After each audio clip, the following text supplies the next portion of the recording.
వినిపిస్తుందా? వినిపించట్లేదు కదా?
చెప్తారా అట్లా అనుకుంటా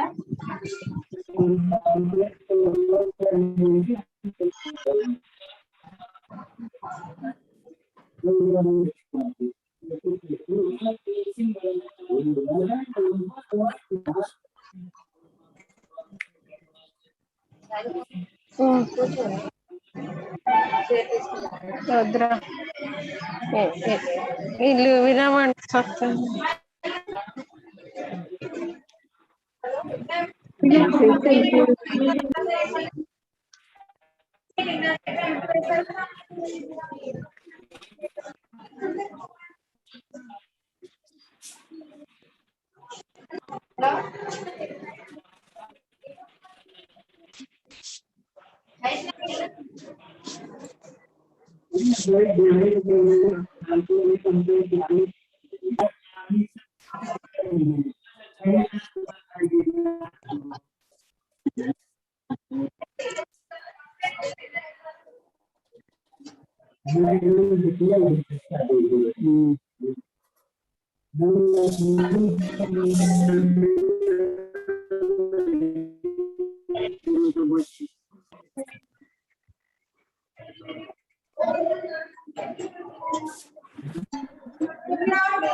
ఇంకా ఈ ఫ్యాన్ ఎలా ఏది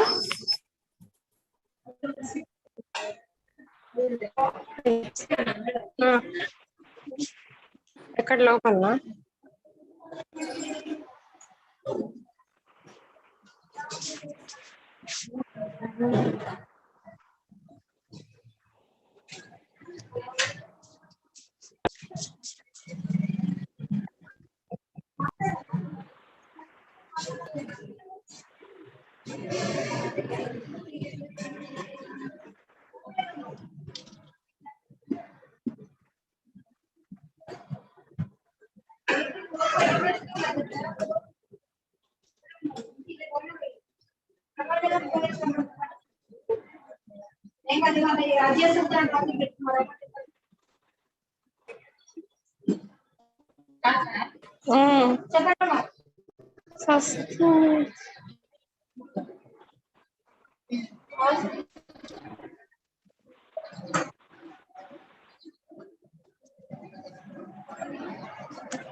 అసలు మాట్లాడుతున్నాను స్టూడెంట్స్ స్పందన వచ్చింది మాట్లాడలేదు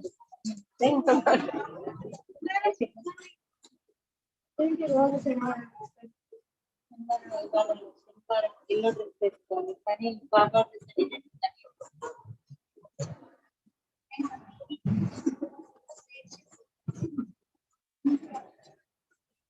శైలి మేడం మళ్ళీ ఎక్స్టెండ్ అయింది ఏముంటాయి శైలి madam extend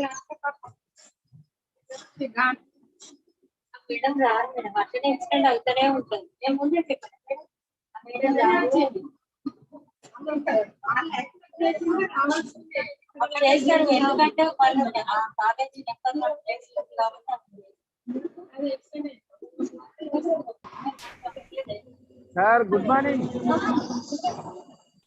Sir, good morning. Time is very too late. Please start the program. I am waiting for your thought-provoking session. Hello, Professor. Hello, Professor. Madam మళ్ళీ ఫస్ట్ క్లోజ్ అవుతుంది Professor, time now time is 10:30. Please start the program. Already time is over. Sir, I am very eagerly watching your program. Sorry for delay. We are waiting for chief guest. Just 2 minutes, sir. Waiting. Just 2 to 5 minutes. We will start the program. Sorry for convenience.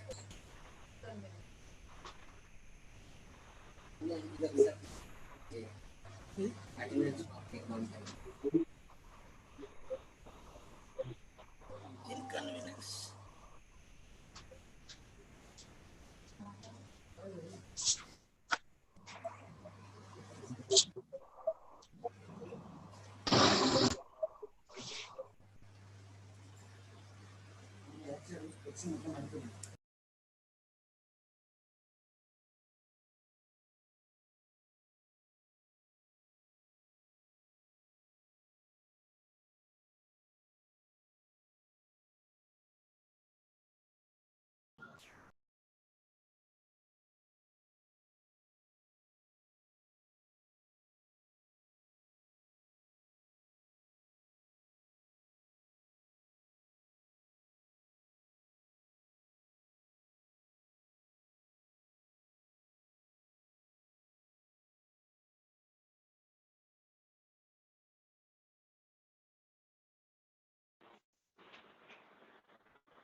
ఏంటంటే table ఇంకా జరపాలి table జరపాలి madam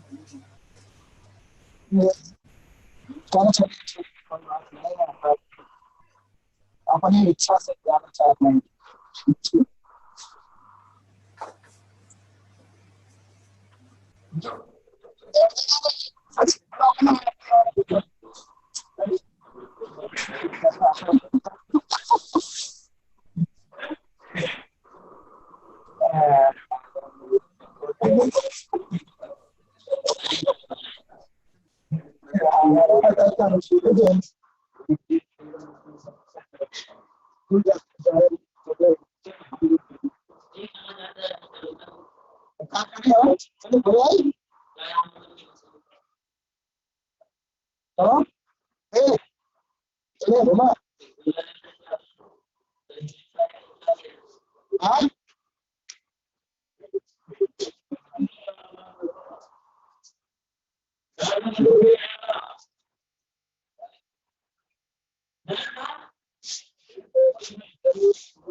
and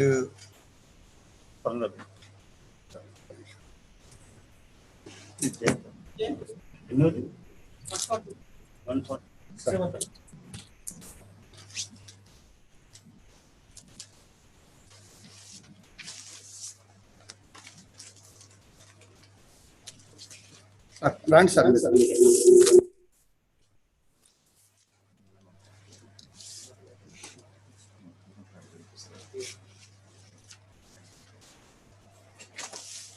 Good morning, one and all. Today we are here on the auspicious occasion of 147 birth anniversary of Chhatrapati Sahu Maharaj. Sahu Maharaj has given a financial support to Dr. B.R. Ambedkar for a education, and also he has given a feeding to his family to run the Mugnayak Patrika. And I welcome all guests, chief guests, and delegates to the one-day national symposium on democracy and social welfare in India. Chhatrapati Sahu Maharaj,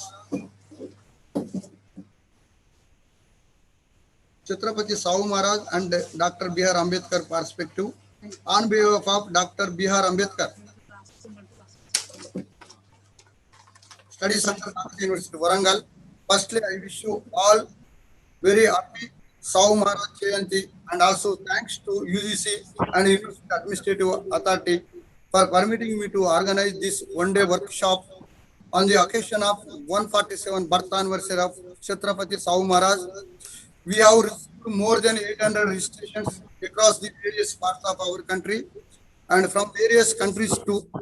I invited guests of the dais, my dear participants. Once again, welcome all the delegates to this program. With great honor, I now invite today chief guest, Honorable Professor T. Ramesh Garu, Vice Chancellor of Kakatiya University, Warangal, Telangana, to come on the dais and occupy his chair. With immense pleasure, I invite our valedictory chief guest of Professor R. Mallikarjun Reddy, Sir, Registrar of Kakatiya University, to come on the dais and occupy his chair. Now I take it an honor to welcome Professor M. Rayeshwar Sir, UC Coordinating Officer, Kakatiya University, to join us for today's session. It is my heartfelt privilege to Professor K. David Garu, Principal of Kakatiya University, to join the session. With great privilege, I invite today's keynote speaker, Professor P.D. Satyapalu Garu, Department of Anthropology, Andhra University, to join us for today's online session. I am profusely happy to invite the second keynote speaker, Professor Gali Vinod Kumar from Usmania University, to join us for today's online session. It is my privilege to invite today's moderator, Professor P. Varalakshmi Garu, Head of the Department of Commerce and Business Management and Principal of University College of Commerce, Kakatiya University, to join the session. Thank you one and all for giving this opportunity. Get into the further proceedings. Now garlanding to the our patriot, Dr. B.R. Ambedkar and Sahu Maharaj.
Now I am requesting T. Sri Ramya Garu to introduce today guest of honor, Professor Rajeshwar sir.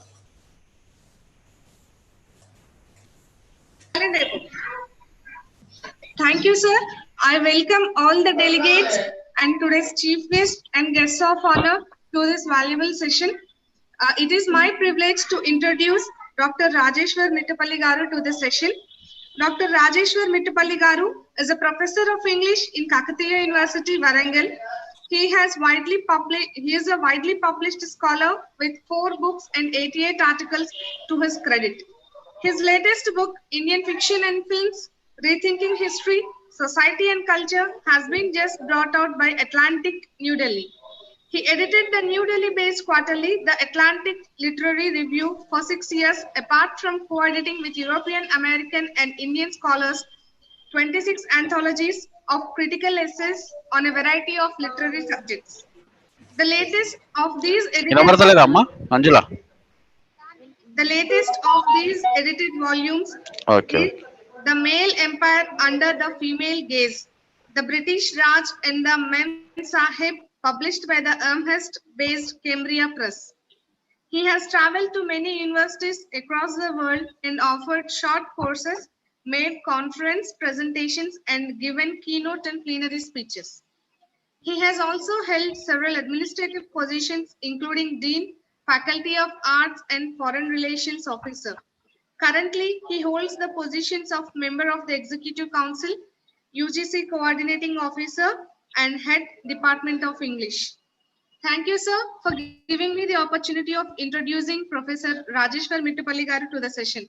May I now request Rajeshwar Garu to deliver his valuable words on the session. Thank you, sir.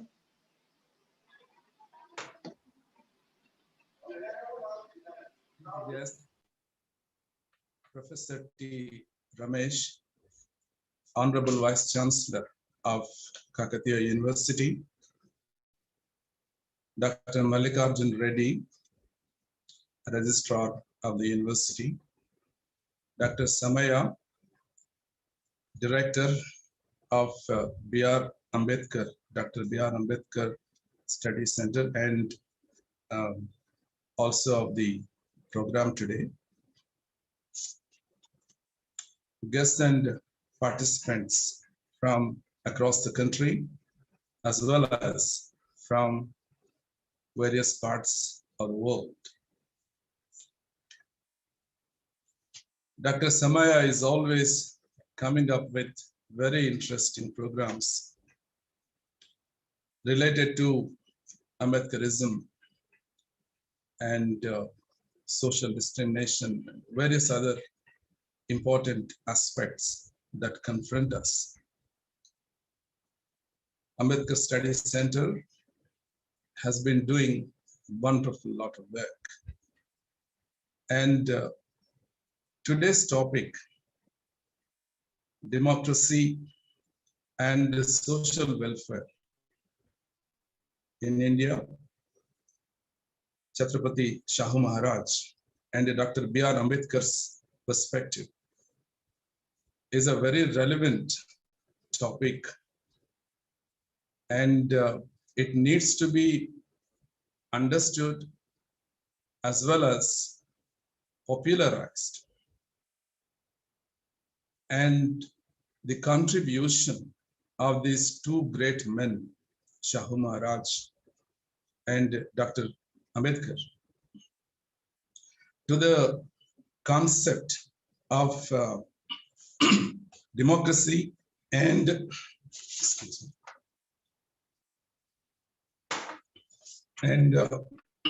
social welfare have to be celebrated and popularized among the younger generation of scholars and people in general. So I guess this program would go a long way in achieving this particular objective. First of all, I therefore congratulate Dr. Samaya and Dr. B.R. Ambedkar Study Center for organizing this one-day national level symposium. The topic I've already mentioned, democracy and social welfare. These two concepts need to be properly understood in the context of India.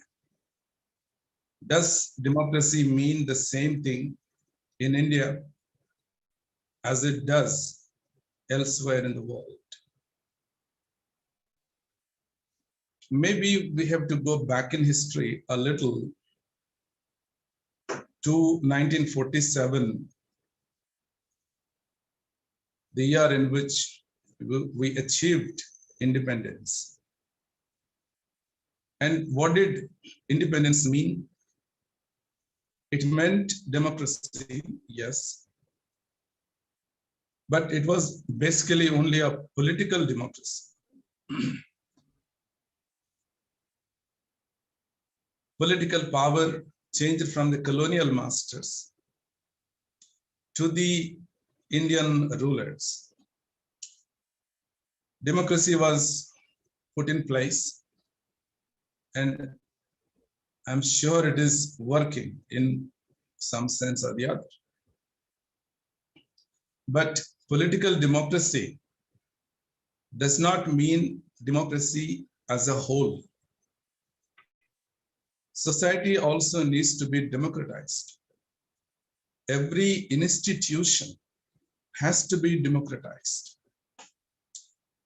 But unfortunately, our society and many of the institutions as well have not been democratized.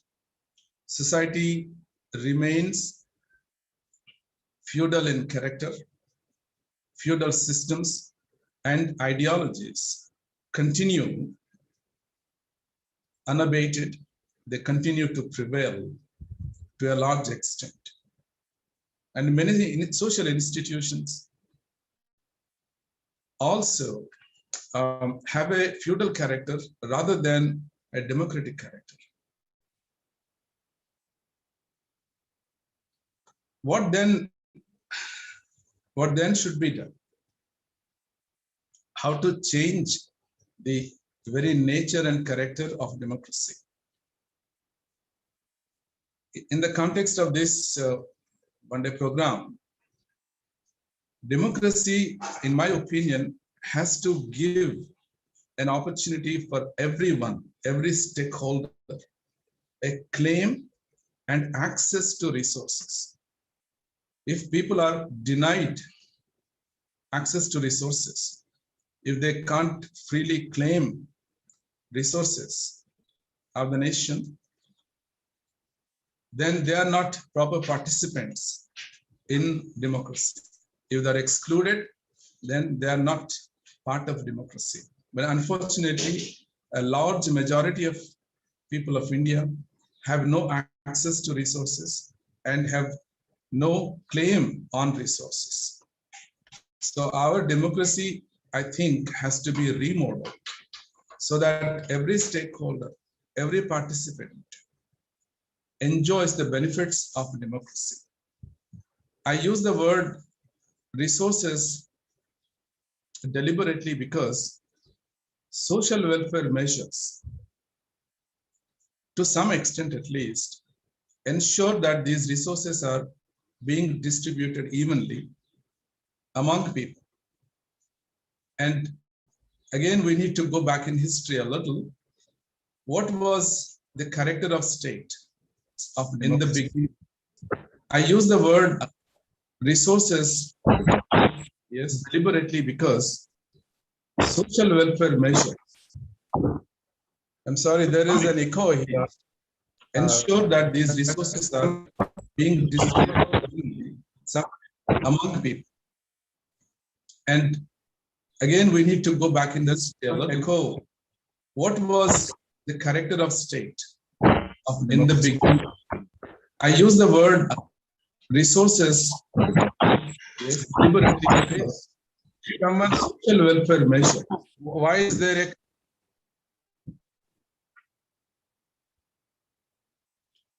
I'm sorry, there is an echo of some kind. Can I continue, Dr. Samaya?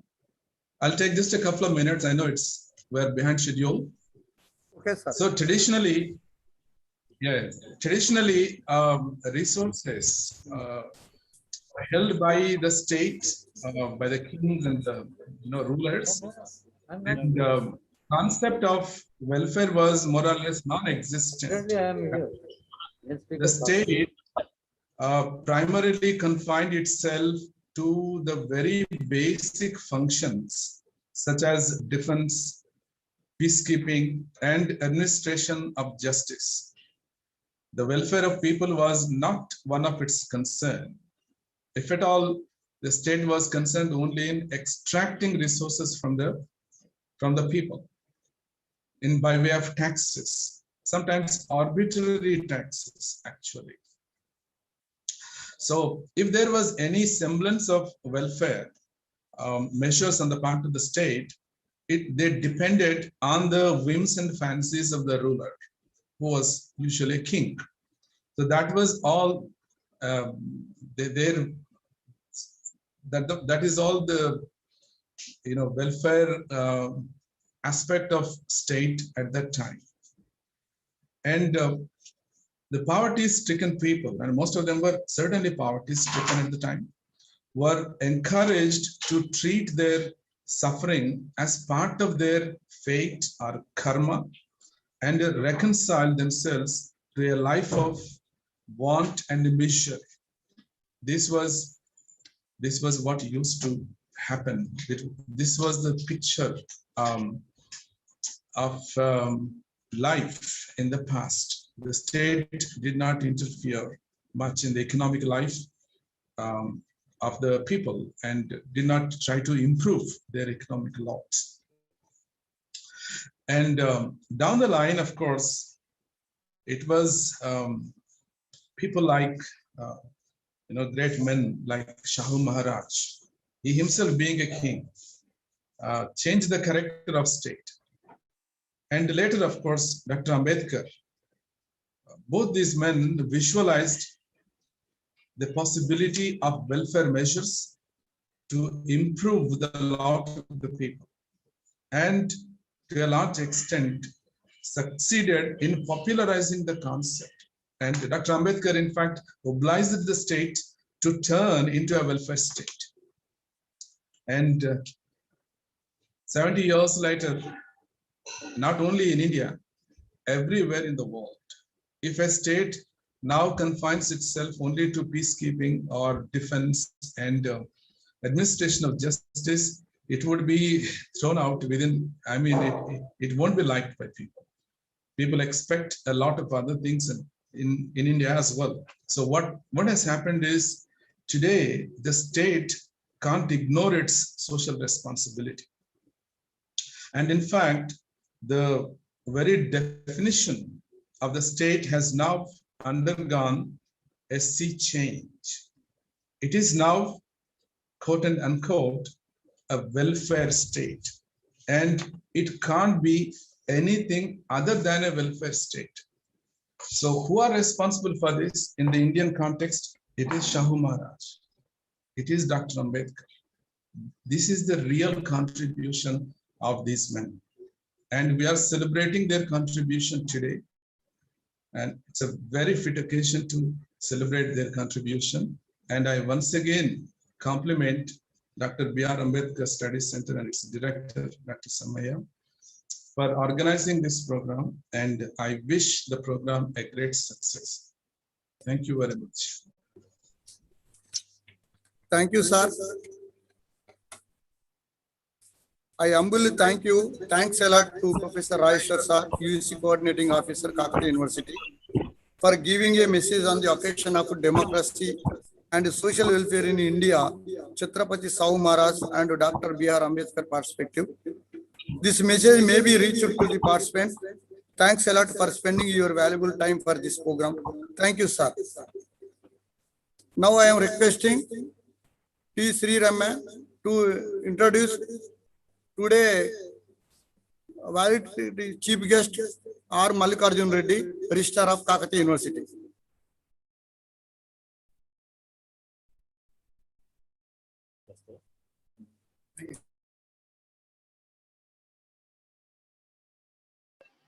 it is my privilege to introduce our registrar, R. Mallikarjun Reddy Garu, to the session.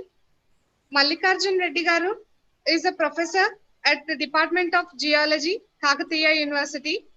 He also worked as a president of ACUT. He has visited many countries for various lectures and also presented papers in various national and international conferences. Sir has published many books, and he also has various articles published and papers published in various national and international journals. Under the guidance of Professor Mallikarjun Reddy Garu, many students are awarded with various PhDs and MPhils, and there are some ongoing PhD students and MPhil students under the guidance of Professor R. Mallikarjun Reddy Garu. Now, may I request Professor R. Mallikarjun Reddy Garu to deliver his valuable lecture on this occasion. Thank you, sir. Honorable Vice Chancellor, Professor T. Ramesh Garu, Director of Ambedkar Study Center, Dr. G. Sammaya Garu, Dean, Faculty of Commerce, HOD and Principal, Varalakshmi Madam, Professor Varalakshmi Madam Garu, and Controller of Examinations, Professor Mallareddy Sir, Honorable Executive Council Member, and today's guest of honor and inaugural addressee, Professor Mittapalli Rajeshwar Sir, Honorable Executive Council Member and Head Department of English and UGC Coordinator, KU. It's indeed a wonderful topic selected by the Ambedkar Study Center Director, which is very apt: democracy and social welfare in India, Chhatrapati Sahu Maharaj and Dr. B.R. Ambedkar's perspective, where the two persons, the great persons of India, have same ideology and they worked for the same cause, for the upliftment of the underprivileged section. As we all know that Chhatrapati Sahu Maharaj hails from Kolhapur district of Maharashtra, who is from royal family, and he took up the reins of the kingdom at the very early age of 20 years. In 1884, as he is born in 1874, within 20 years he became the king, and when he took over the throne, since then till 1922, he worked for the benefit of the underprivileged, and he brought a lot of social reforms which are almost parallel to Ambedkar's ideology. So here, if we say the social reforms which he brought, he was very much interested in the women education, which is online with the many reforms which we are seeing till today also. तसं करणे bye गोटा खाता यामध्ये Jyotirao Phule was also working on similar lines, and he inspired many youth. असं घालो कभी कुछ के बाद सांगा राहायचे So here, टाइट बांधला पाहिजे काय तर बांधल्या नाही राहाय. Interested in women education, and he bought a very he bought the marriage child, that is remarriages for the widows, and he bought a lot of reforms. The major thing is the Vedic education, which was only to Brahmins. He curtailed that, and he has given this Vedic other communities and castes to recite Vedas and to study of Vedic culture. So these are the major reforms which he brought, and he worked almost in tandem with the ideology of B.R. Ambedkar's ideology. So here we should all appreciate all these reforms, and then we should carry forward the same reforms until today because a lot of inequality is still existing in the society, which need to be addressed.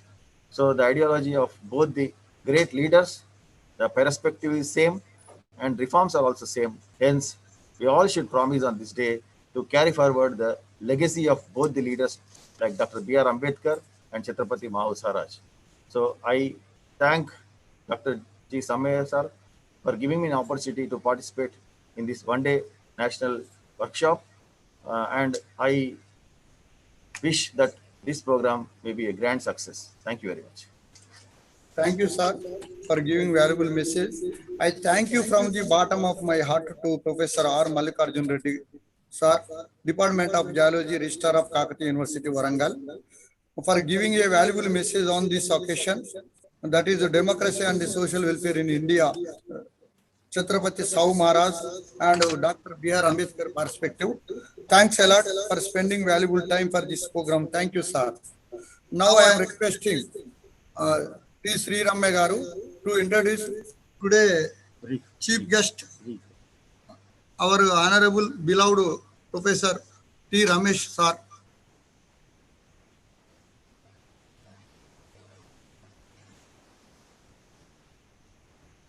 Sri Ramme.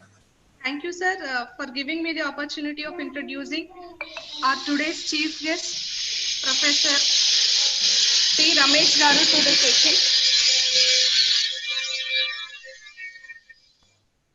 Professor T. Ramesh Garu was born on 10th December 1962 at Warangal district, at Warangal. He has completed his MA in Sociology with first class from Osmania University. He has also completed his MPhil in 1990 on the reservation agitation of 1986 in Andhra Pradesh, a sociological study, first in social sciences from Osmania University. He has been awarded with ICSSR Fellowship for 1996 to 1998. He has also UGC Fellowship from 1999 to 2001. Sir has completed his PhD on ITDP's Sociological Study of Health, Family Welfare Planning and Integrate Child Development Programs among the Gonds in Utnur Taluk, Adilabad district from Department of Sociology, Osmania University in 2009. Sir has held the position of Professor Emeritus from Department of Sociology and Social Work and Dean Academic Unit, Kakatiya University from 2016 to till date. He is also a Dean Faculty of Social Sciences, Shatavahana University, Karimnagar from July 2019 to till date. He is also working as Governing Body Member, University Arts and Science College, Kakatiya University, a member on Advisory Committee, ICSSR sponsored research project on the status and position of OBC artisan and service castes in southern India, and member on Institutional Committee for Stem Cell Research, National Institute of Technology, Warangal, under Social Scientist category of Department of Biotechnology. Sir worked as professor at University Arts and Science College, Kakatiya University, Warangal, for more than 10 years. He also worked as associate professor from 2001 at University Arts and Science College, Warangal. He also held various positions as vice principal, University Arts and Science College, Kakatiya University, in charge principal, head and dean of Academic Audit Cell, Kakatiya University, Warangal, and chairman IQAC at University Arts and Science College, Kakatiya University. He also worked as coordinator for IQAC facilitation team and Master of Social Work. Also worked as in charge head, Department of Sociology and Social Work, University Arts and Science College, and coordinator at Rashtriya Uchatar Shiksha Abhiyan, RUSA, at University Arts and Science College. He also held various positions as Dean, in charge Dean, Chairman, Board of Studies of Sociology, Kakatiya University, as NSS Program Officer, and as Convener, Committee for Establishment of Social Work Course, Kakatiya University. Sir has various research and training experience. He has received funding from UGC New Delhi for the period of 1994 to 2005 for the project The Mandal Agitation in Andhra Pradesh, a sociological study, and also received funding from Annamalai University as a guidance for project for the working conditions of the domestic workers in Warangal city of Andhra Pradesh, a sociological study in 2010. He also received funding for guidance to the project from Annamalai University for the project, the impact of the Dwakra and bank linkage on rural women empowerment in Nalgonda district of Andhra Pradesh, a sociological study. Under the guidance of Professor T. Ramesh Garu, 2 students have completed their MPhil and 8 students were completed and awarded with PhD. And Sir has ongoing MPhil under the guidance of Sir. 5 students have ongoing MPhil projects and 10 students are pursuing PhDs. Sir has conducted various national and international seminars and conferences, and he has attended and presented 40 papers in different national and international seminars, and he has worked as guest lecturer and resource person at 32 conferences. Apart from this, Sir has also edited many books, socio-economic analysis of backward caste in Andhra Pradesh in the year 2005, degradation of backward caste in Andhra Pradesh in the year 2005, Mahadarshikudu Phule in the year 2009, Mahatma Jyotirao Phule Manaviya Mahadarshanikata Samakalinata in the year 2019, contemporary social relevance of the values, life and vision of Jyotirao Phule, the Mahatma, which is in press now, and he has written many books and published many books like Social Development Issues and Concerns, Social Problems in India, Indian Social Problems, Sociology, Political Sociology, etc. And his forthcoming books are Vision and Mission of Mahatma Jyotirao Phule, Genetically Modified Crops, Socio-Economic and Cultural Background of Bonds in Telangana State. He has also published various articles like Society Television in Yojana, Socio in the year 1989, Socio-Economic Factors Impact on Research, which was published in Telugu Academy in the year 1989, Social Change, published in Telugu Academy in the year 1999, etc. Sir has also attended as resource person and guest lecturer at various colleges and universities. Apart from this, his corporate life and extracurricular activities include founder, member, cum convener, Professor Hemend of Adivasi Museum, UPGC, Nirmal, life member, Indian Sociological Society, New Delhi, life member, AP History Congress, advisor, Child Line 1098 Mulugu, honorary director, Sakhi One Stop Center, Mulugu, chairman, Anti-Ragging Monetary Committee, Kakatiya University, etc. Thank you so much, sir, for giving me the opportunity of introducing our Honorable Vice Chancellor, Professor T. Ramesh Garu, to the session. May I now request Professor T. Ramesh Garu to deliver his valuable words on this session. Thank you, sir. Good morning. Dr. Samaya, Director, Dr. B.R. Ambedkar Studies Center, Professor Mallikarjun Reddy, Registrar, Kakatiya University, Registrar, Kakatiya University, Professor Varalakshmi, Dean, Faculty of Commerce and Business Management, and Head of the Department, Professor Malla Reddy, Senior Faculty Member and Control of Examination, Kakatiya University, and my dear colleagues, and Dr. Rajeshwar, UGC Coordinator, and other my fellow colleagues. friends, one-day national level symposium on democracy and social welfare in India. In this context, 147th birth anniversary of Chhatrapati Sahu Maharaj. First of all, I congratulate the Professor Samaya Garu. Ivala democracy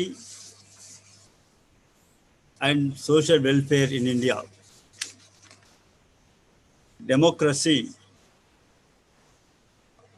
అనే term ఏదైతే ఉందో, democracy కంటే ముందు ప్రపంచంలో లేని ఒక వ్యవస్థ భారతీయ సమాజాన్ని ఒక అంటువ్యాధిలాగా పట్టి పీడిస్తున్నటువంటి సమస్య వర్ణ వ్యవస్థ. ఆ తదనంతరము పరిణామ క్రమంలో ఉన్నటువంటి కుల వ్యవస్థ కింద మనం చెప్పుకోవచ్చు. చాతుర్వర్ణ వ్యవస్థలో సమాజంలో ఉన్నటువంటి వ్యక్తులను 4 రకాలుగా సెగ్మెంట్స్గా డివైడ్ చేయడం అనేది జరిగింది. బ్రాహ్మణ, క్షత్రియ, వైశ్య అని. తర్వాత ఈ 3 వర్ణాలకు సేవ చేసేది శూద్ర జాతి అని కూడా చెప్పడం జరిగింది.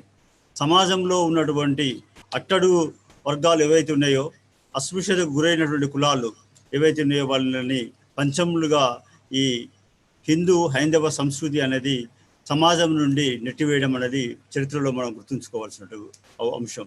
ఇలా మనం డెమోక్రసీ గురించి మాట్లాడుతున్నామంటే మన భారతీయ సమాజంలో ఉన్నటువంటి వర్ణ కుల వ్యవస్థల గురించి విశ్లేషించకుండా మనం భారతీయ సమాజాన్ని కానీ, భారతదేశంలో ఉన్నటువంటి ప్రజాస్వామ్యాన్ని కానీ, భారతదేశంలో ఉన్నటువంటి వెల్ఫేరిజాన్ని కూడా మనం మాట్లాడేందుకు సాహసం చేసినట్లే అవుతుంది. కాబట్టి ఈ పునాదులను 4000 సంవత్సరాల నుంచి పరిశీలించవలసిన అవసరం ఉంది. చాతుర్వర్ణ వ్యవస్థలో మనం చెప్పుకున్నట్లయితే సమాజంలో, ఈ భారత సమాజంలో కానీ, ఈ హైందవ సంస్కృతిలో చెప్పినట్టు మనము పాములను, పక్షులను రాతులను మనము మన దేవతలుగా పూజించినటువంటి ఈ సమాజంలో, తోటి సమాజంలో ఉన్నటువంటి మనిషిని మనిషిగా చూడనటువంటి ఒక దౌర్భాగ్యమైనటువంటి సామాజిక వ్యవస్థ భారత సమాజంలో ఉందనే విషయాన్ని మనం గుర్తించాలి. అనేక పండుగలు, పబ్బాల సందర్భంలో విషసర్పాలకు కూడా మనం పాలు పోస్తాము. కానీ మంచినీళ్ళు ఇవ్వడానికి కూడా అంటరాని వాడినటువంటి ఒక దుస్సంస్కృతి అనేది భారతీయ సమాజంలో ఒకటి వేళ్లతో నాటుకుపోయిందనే విషయాన్ని మనం గుర్తించాలి. అంటే సమాజంలో ఉన్నటువంటి శూద్రులు కానీ లేదా అతిశూద్రులు కానీ ఇవాళ పిలువబడుతున్నటువంటి దళిత బహుజనులు ఎవరైతే ఉన్నారో సమాజంలో చదువుకోవడానికి నోచుకోకపోవడం, సమాజంలో ఒక వ్యక్తిగా గౌరవంగా తలెత్తి బతుకోలేనటువంటి పరిస్థితులు ఆనాటి సమాజం నుంచి ఈనాటి సమాజం వరకు కూడా ఈ 70 ఏళ్ల స్వతంత్ర భారతదేశంలో అక్కడక్కడ వాటి యొక్క అవశేషాలను కూడా మనం పరిశీలించవచ్చు. అయితే ఈ క్రమంలో ఇలా మనం చేస్తున్నటువంటి ఈ ఉద్యమాలు కానీ, ఈ పోరాటాలు కానీ మనకు 18th సెంచరీ 19th సెంచరీలో ఉన్నటువంటి మహాత్మా జ్యోతిరావు పూలే ఈ సమాజాన్ని తొలిసారిగా కుల వ్యవస్థ యొక్క దుర్మార్గమైనటువంటి ఆంక్షలు, కట్టుబాట్లు ఏవైతే ఉన్నాయో వాటిని వ్యతిరేకంగా నిలిచి పోరాడినటువంటి వ్యక్తి మహాత్మా జ్యోతిరావు పూలే అనే విషయాన్ని మనం గుర్తుంచుకోవాలి. ఆనాడు అతను రాసినటువంటి ది స్లేవరీ, గులాంగిరి ఏదైతే ఉందో ఆ రాసినటువంటి భారతీయ సమాజంలో ఉన్నటువంటి అసమానతలు, భారతీయ సమాజంలో ఉన్నటువంటి సాంస్కృతిక అసమానతలను, సమాజంలో నుండి ఆర్థిక అసమానతలను, ఒక రకమైనటువంటి కట్టు బానిసత్వాన్ని ఏ రకంగా పుక్కిటి పురాణాల పేరు మీద ఉందో అనే విషయాన్ని ఈ సమాజానికి బహిర్గతంగా చేసి బ్రాహ్మణ వాదంలో ఉన్నటువంటి విష కుటిల నీతులను బహిర్గతం చేసినటువంటి మహోద్గ్రంథమైనటువంటి గులాంగిరి అనే పుస్తకాన్ని, ద స్లేవరీ అనే పుస్తకాన్ని భారతదేశ ప్రజల యొక్క చరిత్రను, భారతదేశ ప్రజల యొక్క సామాజిక అంశాలను, వివక్షతను కళ్ళకు కట్టినటువంటి పురాణాల ఆధారంగా ఆవిష్కరించినటువంటి వ్యక్తి. దాన్ని సమాజంలో ఉన్నటువంటి కేవలం భారతీయ సమాజానికి, ఒక ప్రాంతానికే కాకుండా సమాజంలో ఉన్నటువంటి యావత్ ప్రజలు ఎవరైతే ఉన్నారో మనకు వాళ్ళు కలర్ పేరు మీద, వర్ణం పేరు మీద కావచ్చు, నీగ్రోలని అనే శ్వేత జాతీయులు అన్నటువంటి జాతి దురహంకారాలు ఏదైతే ఉందో ప్రపంచంలో, ఆ జాతి దురహంకారం అంటే భారత సమాజంలో ఉన్నటువంటి అసమానతలు ఎదుర్కొన్నటువంటి ప్రజలు సమూహాలు ఏవైతే ఉన్నాయో ప్రపంచంలో కలర్ మీద, ఒక రంగు మీద నీగ్రోలుగా పిలువబడి నల్ల జాతులుగా పిలువబడినటువంటి వాళ్లకు ఈ పుస్తకాన్ని అంకితం చేస్తున్న, ఈ ప్రపంచం కూడా విముక్తి కావాలి ఈ వివక్షత పీడన నుండి అనేటువంటి భావాలు కలిగినటువంటి మహోన్నతుడు మహాత్మా జ్యోతిరావు పూలే. ఆ వారసత్వాన్ని పుణికి పుచ్చుకున్నటువంటి అంబేద్కర్ కానీ, సాహు మహారాజు కానీ ఈ సందర్భంగా 147వ జయంతి సందర్భంగా మనం గుర్తుంచుకోవాల్సిన అవసరం ఉంది. కాబట్టి భారత సమాజంలో ఉన్నటువంటి అసమానతలు లేనటువంటి సమాజం కోసము కంకణబద్ధులైనటువంటి మహాత్మా జ్యోతిరావు పూలే, సాహు మహారాజ్, అంబేద్కర్ యొక్క వారసత్వం నేటికీ కొనసాగుతున్నప్పటికీ, ప్రజాస్వామ్యం ఒకవైపు ఉన్నప్పటికీ కూడా మనము మన దేశంలో కానీ రాష్ట్రాలలో కానీ అక్కడక్కడ వివక్షత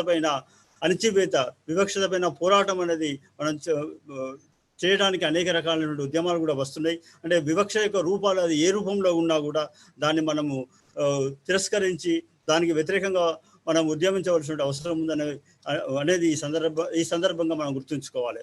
అలాంటి సాహు మహారాజ్ మనకు 20 సంవత్సరాల వయసులోనే ఒక రాజుగా మారడం, ఛత్రపతి సాహు మహారాజుగా అధికారాన్ని పాలనను తన చేతుల్లో కైవసం చేసుకొని ఏ రోజు ఆ సమాజంలో ఉన్నటువంటి ఇక్కడ యాదృచ్ఛికంగా జరిగిన విషయం ఏంటంటే మహాత్మా జ్యోతిరావు పూలే కానీ, సాహు మహారాజ్ కానీ, డాక్టర్ బిఆర్ అంబేద్కర్ కానీ అదే ప్రాంతం మహారాష్ట్ర ప్రాంతం నుంచి వచ్చినటువంటి విషయాన్ని మనం గుర్తుంచుకోవాలి. సామాజిక ఉద్యమకారులు కానీ లేకుంటే సోషల్ యాక్టివిస్టులు కానీ గుర్తుంచుకోవాల్సిన అవసరం ఉందన్న విషయాన్ని సందర్భంగా మనం గుర్తుంచుకోవాలి. అదే రకంగా ఏమైతే అతను ఇచ్చినటువంటి ఏజెండా ఏదైతే ఉందో జ్యోతిరావు పూలే, ఆ ఏజెండాను ముందుకు తీసుకుపోయి నా గురువు అంబేద్కర్ స్వయంగా మహాత్మా జ్యోతిరావు పూలే అని చెప్పడం జరిగింది. ఆ ఎజెండాను ముందుకు తీసుకుపోయినటువంటి వ్యక్తి మనకు అంబేద్కర్ అనే విషయాన్ని కూడా మనం గుర్తుంచుకోవాలి. ఇదే సందర్భంలో మాలీ కుటుంబంలో పుట్టినటువంటి జ్యోతిరావు పూలే కావచ్చు, లేకుంటే సాహు మహారాజు చేరదీసి దగ్గరికి తీసి తన పాలనలో ఉన్నటువంటి దళితులను, బహుజనులను కూడా వారికి కావలసినటువంటి విద్యావ్యాప్తి కానీ, అంటరానితనానికి వ్యతిరేకంగా కానీ, వివక్షతకు వ్యతిరేకంగా కానీ పాఠశాలను స్థాపించినటువంటి వ్యక్తి. ఈనాడు కూడా ఈ భారత సమాజంలో అక్కడక్కడ 2 క్లాసుల విధానం ఉంది. తర్వాత అంటరాని వాళ్లకు దూరంగా ఉంచడం అనేది కూడా మనకు గత కొన్ని వందల సంవత్సరాలకి కూడా భారతదేశంలో ఉంది. సాక్షాత్తు అంబేద్కర్ పుట్టినటువంటి కులంలో ఆ కులంలో ఉన్నటువంటి మహారాష్ట్రలో మనకు నడుముకు ముంత కట్టుకొని ఉమ్మి వేస్తే ఆ ముంతలో వేయాలని రోడ్డు మీద నడుస్తుంటే ఆ పాదముద్రలు దళితేతరులు తాకరాదనేటటువంటి బ్రాహ్మణవాదంలో ఉన్నటువంటి ఆ పాదముద్రను చెరపడానికి మన నడుముకు కట్టినటువంటి అంటే చీపు కట్టతోటి ఆ పాదముద్రలు తూర్చుకున్నటువంటి ఒక విష సంస్కృతి కానీ, అదే రకంగా ఒక దళితుడు నడుస్తుంటే ఆ నీడ సవర్ణాల మీద పడుతుందని ఒక మనిషికి ఇంకొక మనిషికి వెడబాటుగా డిస్టెన్స్ ఇచ్చినటువంటి, దూరాన్ని పెంచినటువంటి, మానసిక దూరం, భౌతిక దూరం పెంచినటువంటి ఈ సమాజంలో ఉన్నటువంటి రుగ్మతలను మాపడానికి స్వయంగా సాహు మహారాజే దళితులతో కలిసి టీ తాగడము, దళితులనే తన వంట మనుషులుగా పెట్టుకొని అగ్రవర్ణాలను సైతం ఆహ్వానించి ఆ దళితుల చేత వంట చేపించి భోజనాన్ని ఇచ్చినటువంటి వ్యక్తి సాహు మహారాజ్ అనే విషయాన్ని గుర్తుంచుకోవాలి. మహాత్మా జ్యోతిరావు పూలే యొక్క అడుగుజాడల్లోనే ఈ సాహు మహారాజు దళితులకు ప్రత్యేకమైనటువంటి పాఠశాలను నెలకొల్పడము, ఆ తర్వాత ఆ ప్రత్యేక పాఠశాలను దళితులతో కూడా ఆ పాఠశాలను నడపడం అనేది గొప్ప చారిత్రక పరిణామం కింద సామాజిక శాస్త్రవేత్తలు విశ్లేషిస్తున్న విషయాన్ని కూడా మనము ఈ సందర్భంగా మర్చిపోకూడదు.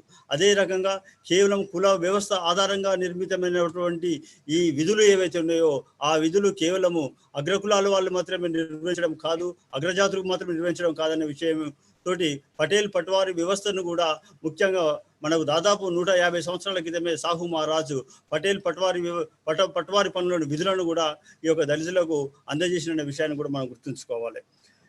ఈ సందర్భంగా చూసినప్పుడు ఒక సాహు మహారాజు ఇచ్చినటువంటి ఒక స్కాలర్షిప్ తోటి మన డాక్టర్ బిఆర్ అంబేద్కర్ గారికి ఇచ్చినటువంటి ఆ స్కాలర్షిప్ తోటి అతను ఇలా భారత రాజ్యాంగ నిర్మాతగా ఉండి సమాజంలో ఉన్నటువంటి 25% ప్రజలైతే ఎవరైతే ఉన్నారో వాళ్లకు న్యాయపరమైనటువంటి రిజర్వేషన్ కల్పించి దాని కొనసాగింపుగా బహుజనులకు కూడా రిజర్వేషన్లకు అవకాశం ఇచ్చినటువంటి వ్యక్తి మనకు అంబేద్కర్ అనే విషయాన్ని సందర్భంగా గుర్తిస్తూ ఆ మహనీయులను అటు అంబేద్కర్ కానీ, ఇటు సాహు మహారాజును కానీ, అటు మహాత్మా జ్యోతిరావు పూలే కానీ ఈ వారసత్వ సంపద, సామాజిక ఉద్యమ సంపద అనేది ఇవాళ సమాజం పైన, వివక్షత పైన, అసమానతలపై మనం పోరాటం చేయాల్సినటువంటి, ఉద్యమించవలసినటువంటి అవసరం ఉంది ప్రజాస్వామిక బద్ధంగా. ఈ ప్రజాస్వామ్యంలో ఇప్పటికి కూడా వెల్ఫేరిజాన్ని కూడా వ్యతిరేకించే శక్తులు కొంతమంది ఉన్నారు. అడపాతడప మనం పేపర్ల నుంచి చూస్తున్నాం. వెల్ఫేర్ స్కీమ్స్ ఇవ్వడం వల్ల, సంక్షేమ పథకాలు ఇవ్వడం వల్ల మనుషులు సోమరిపోతులు అవుతున్నారనే విషయాన్ని కూడా మనం రోజు వార్తాపత్రికల్లో మన ప్రింట్ మీడియా, ఎలక్ట్రానిక్ మీడియాలో కూడా చూస్తున్నాం. అంటే ఒక వ్యక్తి సమాజంలో పేదరికముగా అనుభవిస్తున్నటువంటి వ్యక్తి ఈ ప్రజాస్వామ్యంలో రాజ్యాంగపరమైనటువంటి హక్కులు ఏవైతే ఉన్నాయో ఆ వెల్ఫేరిజాన్ని కూడా ఓరవలేనటువంటి శక్తులు కూడా ఈ సమాజంలో ఉన్నారు. కాబట్టి ఈ సందర్భంగా మనం గుర్తుంచుకోవాల్సిన అవసరం ఏంటంటే, ఏనాడు తను రాసినటువంటి గులాంగిరి కానీ, నిన్న మొన్న అమెరికాలో జరిగినటువంటి వర్ణ విచక్షకు వ్యతిరేకంగా జరుగుతున్నటువంటి దుర్మార్గమైనటువంటి దుశ్చర్యలకు వ్యతిరేకంగా ఆ కొనసాగింపు భారత సమాజంలోనే కాకుండా యావత్ సమాజంలో కూడా, ప్రపంచ సమాజంలో కూడా ఉంది. ఈ వివక్షతకు భారతదేశము అమెరికా అనే తేడాలు లేకుండా వివక్షత ఏ రూపంలో ఉన్నా, ఏ ప్రాంతంలో ఉన్నా సమానత్వం కోసం మనం అందరం కూడా చైతన్యవంతులై ఈ సందర్భంగా 147వ జయంతి సందర్భంగా మనం మరొకసారి ఆచరణాత్మక కార్యోన్ముఖులు అవుదామని ఆశిస్తూ ఈ అవకాశం ఇచ్చినటువంటి బిఆర్ అంబేద్కర్ స్టడీస్ చైర్మన్ అయినటువంటి డాక్టర్ సమ్మయ్య గారికి నా హృదయపూర్వకంగా ధన్యవాదాలు తెలియజేస్తూ, ఈ స్ఫూర్తి అనేది మన విశ్వవిద్యాలయాల్లో కానీ మన సమాజంలో కానీ ఇవి వివక్షత లేనటువంటి సమానత్వంతో కూడినటువంటి భావి సమాజాన్ని కోసం మనం పాటుపడాలని ఆశిస్తూ ముగిస్తున్నాను. My heartfelt privilege thanks to Professor T. Ramesh Sir, Vice Chancellor of Kakatiya University, Warangal, Telangana State, for delivering a message on the occasion of democracy and social welfare in India. Chhatrapati Sahu Maharaj and Dr. B.R. Ambedkar perspective. This information may be useful to the society, sir. This is really good and hopefully inspirational, knowledgeable message, sir. You have spent your valuable time for sharing such wonderful message with participants. You, sir, for spending your valuable time for this program, sir. Now, felicitation to our chief guest, Professor P. Ramesh sir, and Professor R. Mallikarjun Reddy. Please accept.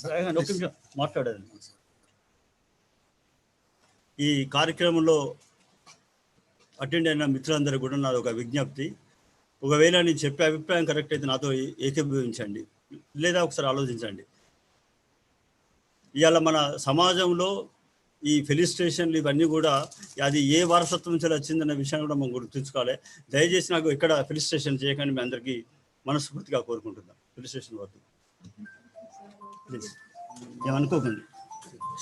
ఆ మహనీయులు చేస్తే అయిపోతాం మనం. Momental. Momental.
నువ్వు బయట వాళ్ళకు celebration చేయి, కొత్త మనుషులకు, మన సమకాలీకులకు, ఈ ఐడియాలజీలకు చేయకు, మన ఇంటర్నల్ వాళ్ళకు, బయట వాళ్ళకి ఓకేనా? బయట వాళ్ళకు పెద్దలకు చేయి, మన వాళ్ళకి అవసరం లేదు.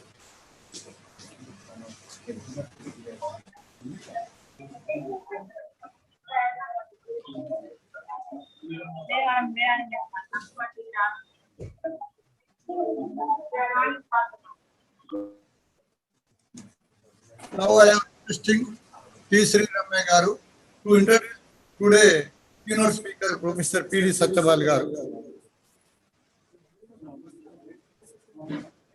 Thank you, sir.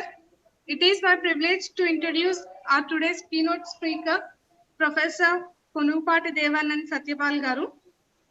Dr. P.D. Satyapal Garu is a Director, Center for Social Center for Study of Social Exclusion and Inclusive Policy, Andhra Pradesh. He is also Director, ASR Center for Tribal Studies, Andhra University. Non-resident expert in studies on social exclusion, Brandeis University, Boston, USA. Chairman, Board of Studies, Department of Ambedkar Studies, Tiruvallur University, Vellore. He has completed his graduation at Andhra Loyola College, Vijayawada, and Masters in Social Work at Tata Institute of Social Sciences, Mumbai, and Masters in Anthropology at Andhra University, Visakhapatnam. He has completed his PhD from Andhra University on Dynamics of Inequality Among Tribes, a study of Araku Valley of Visakhapatnam Agency. He worked as faculty at the Department of Anthropology, Andhra University, since 1994.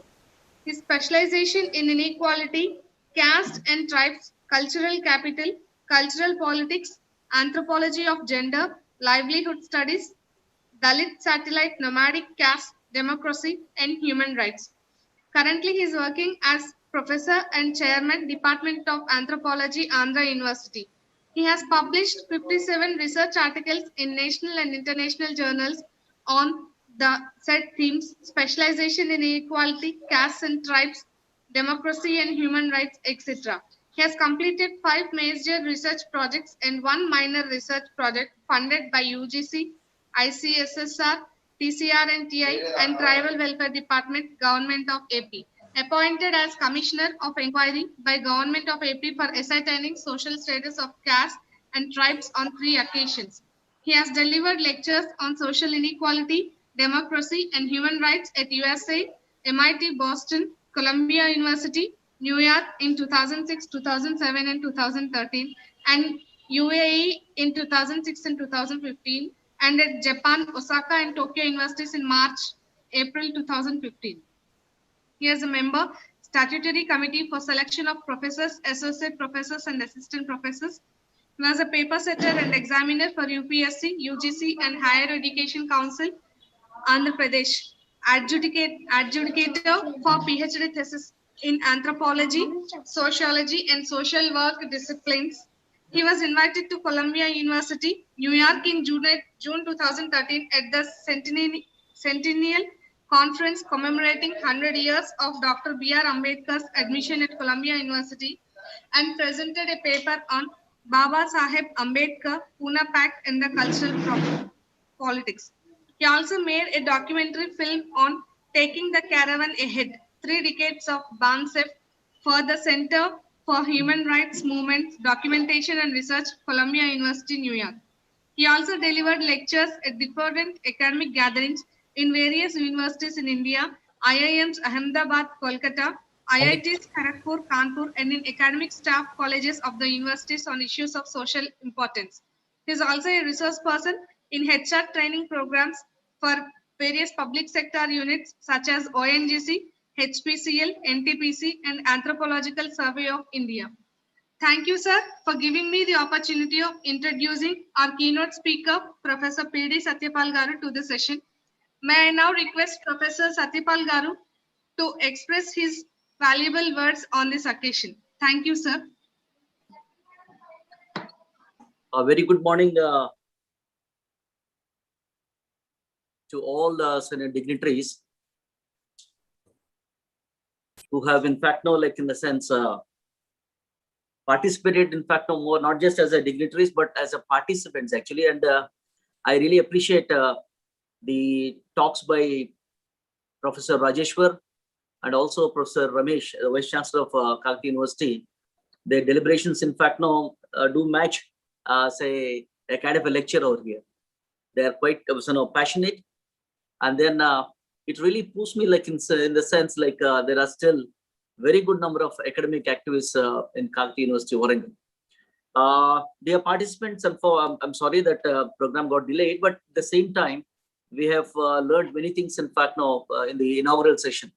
Not just being a kind of a academic ritual, it went in fact, a kind of a activist mode. So, friends, I am no stranger to the Center for Ambedkar Studies Center at Kakatiya University, Warangal. I've been associated with it since its inception. and I have participated in many programs of this center. And I once again immensely thank Professor Samay Garu for keeping me involved in these activities. So coming back to the topic today, friends, yes, on the eve of 147th birth anniversary of Sahu Maharaj, who is famously known as the Royal Revolutionary, because just like in fact now the historic king of Vaishali, for the first time in the world, he has been an elected king, actually, the king of Vaishali. Sahu Maharaj assumed, say, the reins of Kolhapur, say state, Kolhapur princely state. Yeah, like in the sense, with a kind of an activist training behind him, actually.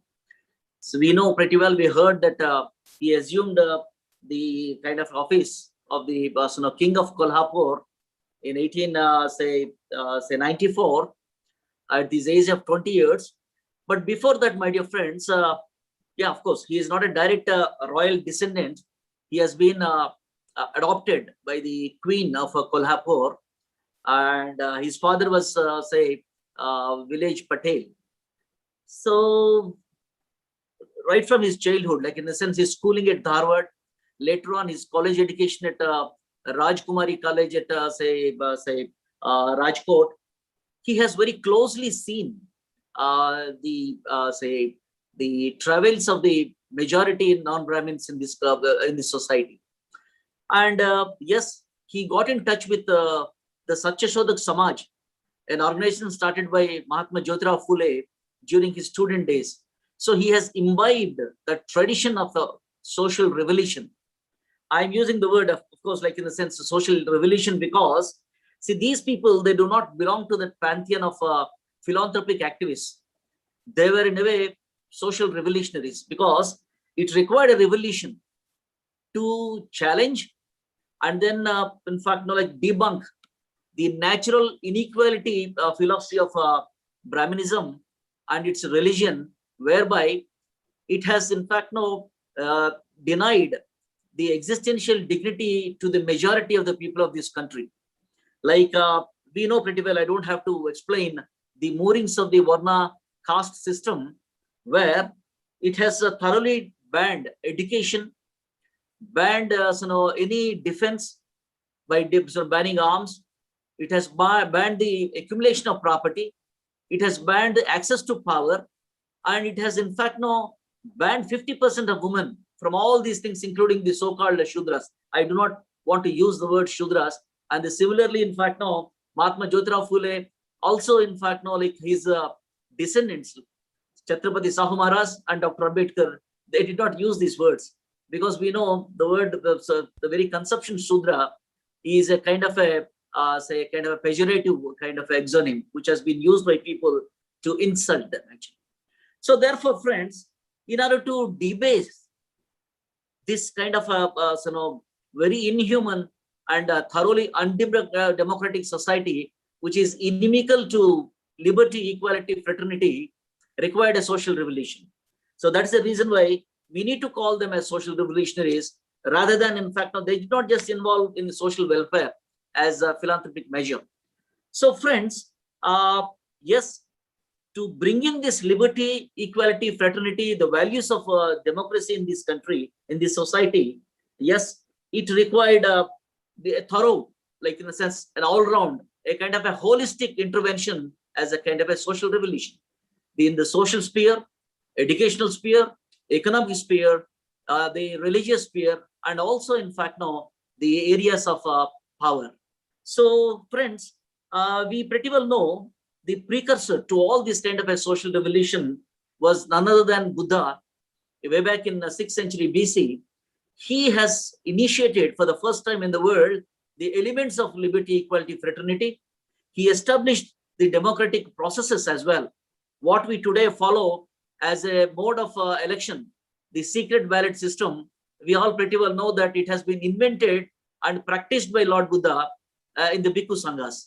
And Buddha pretty well, like in a sense, he talked about human freedom and human rights in his discourse of Kalama Sutta. he was talking about, in fact, no, the right to liberty, right to criticize, right to verify, right to hold an opinion, and right to have a dignity, actually. So, friends, in establishing such kind of a society, we know pretty well that Buddha has started a movement of education, a movement, in fact, for gender equality, and then full participation of all the individuals, irrespective of caste, creed, religion, region, and gender, into his Bhikkhu Sangha. Getting those traditions, actually, following those moorings, which Buddha has attacked the Varna system. Later on, we know in the modern times, Jyotirao Phule, actually, like in the sense, he said his mission is to relieve people from this yoke of Brahminical thraldom.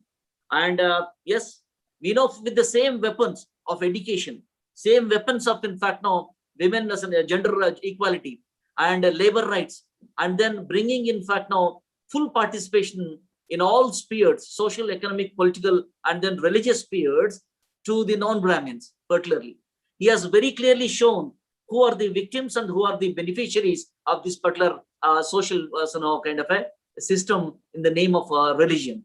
That's the reason why, like in the sense, when Dr. Ambedkar said all religions must be assessed by their social products, that is the same thing, in fact, the kind of a analysis and incisive kind of an attack that Jyotirao Phule and Chhatrapati Sahu Maharaj have taken it as their life mission. And we basically, like in a sense, the majority people in this country who are enjoying the democracy, basically, like in a sense, we all owed to them, actually, for their social activism with their lives. So, friends, yeah, like as Jyotirao Phule very clearly shown who are the victims and who are the beneficiaries, just like Sethji, Bhatji as the beneficiaries and the Shudra, Tishudra as the victims.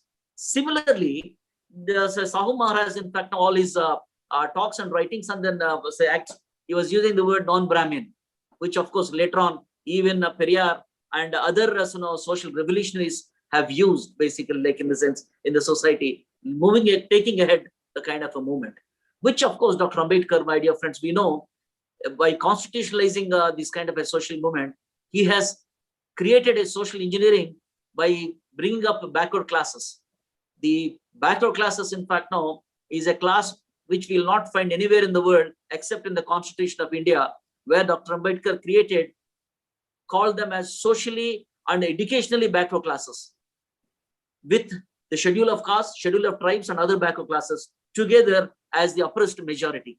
So this is the oppressed majority that Sahu Maharaj, in fact, now fought all through his life, gave his life, in fact, now, because we know pretty well, he, in spite of being a ruler, a king, he died due to poisoning in 1922. The reason why is because of this, actually. The following things that I talk to you, my dear friends, we talk about, in fact, now, why he is called as a royal revolutionary, why he is, in fact, now, he has become a great Bahujan icon, a great nation builder. Why? Because, like in a sense, he has implemented all the facets of social revolution as a nation building. He calls it as a nation building. I was fortunate enough to visit Kolhapur and also, in fact, now get access to the letters that Sahu Maharaj has written to many persons, like in the sense, Rajas, who were also, in fact, now the non-Brahmins. Like he coordinated all these, Rajas. He was writing to, say, Sayaji Gaikwad of Baroda. He was writing letters to Vadayars of Mysore. He has written letters to Rajas of Panagal. He was writing letters, basically, in fact, to Kanpur, and he was also coordinating with Rajas of Bikaner, and he wrote many letters to Rajas of Travancore to bring in the education, establish education for the non-Brahmins, actually. And in his letter to Sayaji Gaikwad in 1908, he said, I quote from his own letter, he said, on a broad and enduring basis, I have designed as a nation building. This is what I really want to quote. He was talking about his mission as nation building, designated as nation building, which is a laborious task involving, indeed necessitating, in a slow process of evolution, which is long due for each class and community in the society. And wherein he says, Indeed, a more vigorous education policy for the non-Brahmin has long been overdue. Side by side with starting of associations for the advancement of education of the non-Brahmin classes, there must be also social and political organizations which are very much needed, along with newspapers of their own, both in vernacular and in English, to push forward their claims. I unquote. And he was also saying a self-respecting and a highly developed organization is necessary to bring in cooperation for the promotion of common objects on the terms of perfect equality among the members of the society, unquote. So friends, this is, if we read into this kind of his mission, we very pretty well understand what is the target of nation building. He was building a democratic nation building, and he himself basically, as a policymaker and also the implementer, brought in those kind of efforts, not just in words, but in deeds, with a lot of, in fact, great efforts. So therefore, friends, what is his nation building? I will try to very fast look into different spheres as to what he has done to bring in this democratic nation building, at least in his, kingdom of Kolhapur. The first is, my dear friends, equal representation in governance and bureaucracy. See, friends, as he became the Raja of Kolhapur, what he has seen is in the state of Maharashtra, all, in fact, the positions, like in the Rajas of Peshwas were Brahmins, the Jamaatdars were Brahmins, the Kulkarnis, the Patels, all are Brahmins basically. The whole bureaucracy is in the hands of the Brahmins, and governance was there in the hands of the Brahmins. So he wanted to put a dent over here very clearly. So what he has done is, immediately of receiving the position of king, he has reorganized his darbar. He reorganized his assembly, which is full with the Brahmin individuals. So what he has done is, he has abolished the darbar and has re-established a darbar with representatives of all the occupational castes, from the potters, from the agriculturists, from the, in fact, like in the sense, smiths, and also from all producing castes. So this is exactly what he has done actually. And he has brought in his ministry from these producing castes. He has appointed Bhaskar Rao Jadhav, a person from scheduled castes, as the minister of agriculture. And there was a thorough opposition. I will tell you about, he has been all through his life was facing stiff opposition, and he has written about it, talked about it, and he said he never, in fact, was afraid of this particular thing. He wanted to take ahead his opposition head along, and he did that actually. So when there was a criticism that why a scheduled caste person, a Dalit, should become Minister of Agriculture, his response is, he has assigned another ministry to Bhaskar Rao Jadhav, that is education minister actually. So there was a parallel, like in a sense, we know pretty well, one freedom fighter of the Congress, because Congress initially was, in fact, full of the educated Brahmin leadership. Bal Gangadhar Tilak was his contemporary, and Bal Gangadhar Tilak that time, he used to have a journal with him called as Kesari.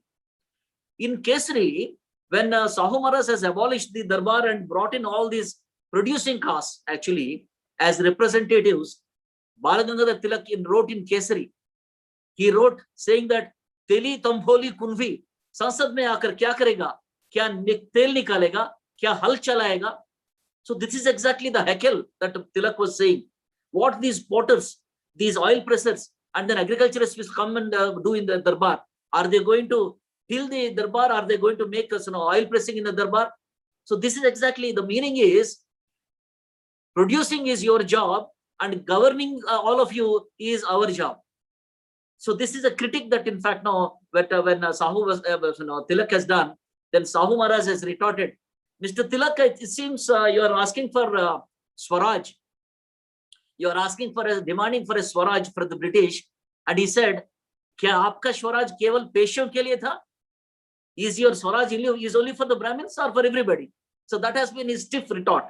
So my dear friends, going with all these things, he said, he also seen that the bureaucracy is completely filled with one single caste called as Brahmin. And he wanted to put an end to that. And he did, basically. And how he has done it?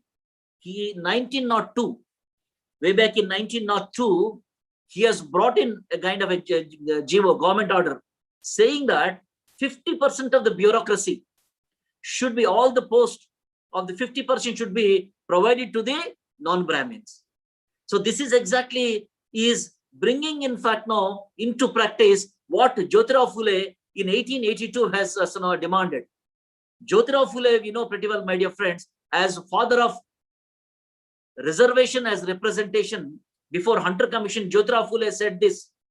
He said, based on the percentage of our populations, all the communities, we want representation. He never begged for reservation. Jyotirao Phule, Sao Maharaj and Dr. Ambedkar never begged for reservation. They demanded for representation, which is a democratic character, basically. So Jyotirao Phule said, basing on the percentage of population, because in democracy, numbers, they do matter.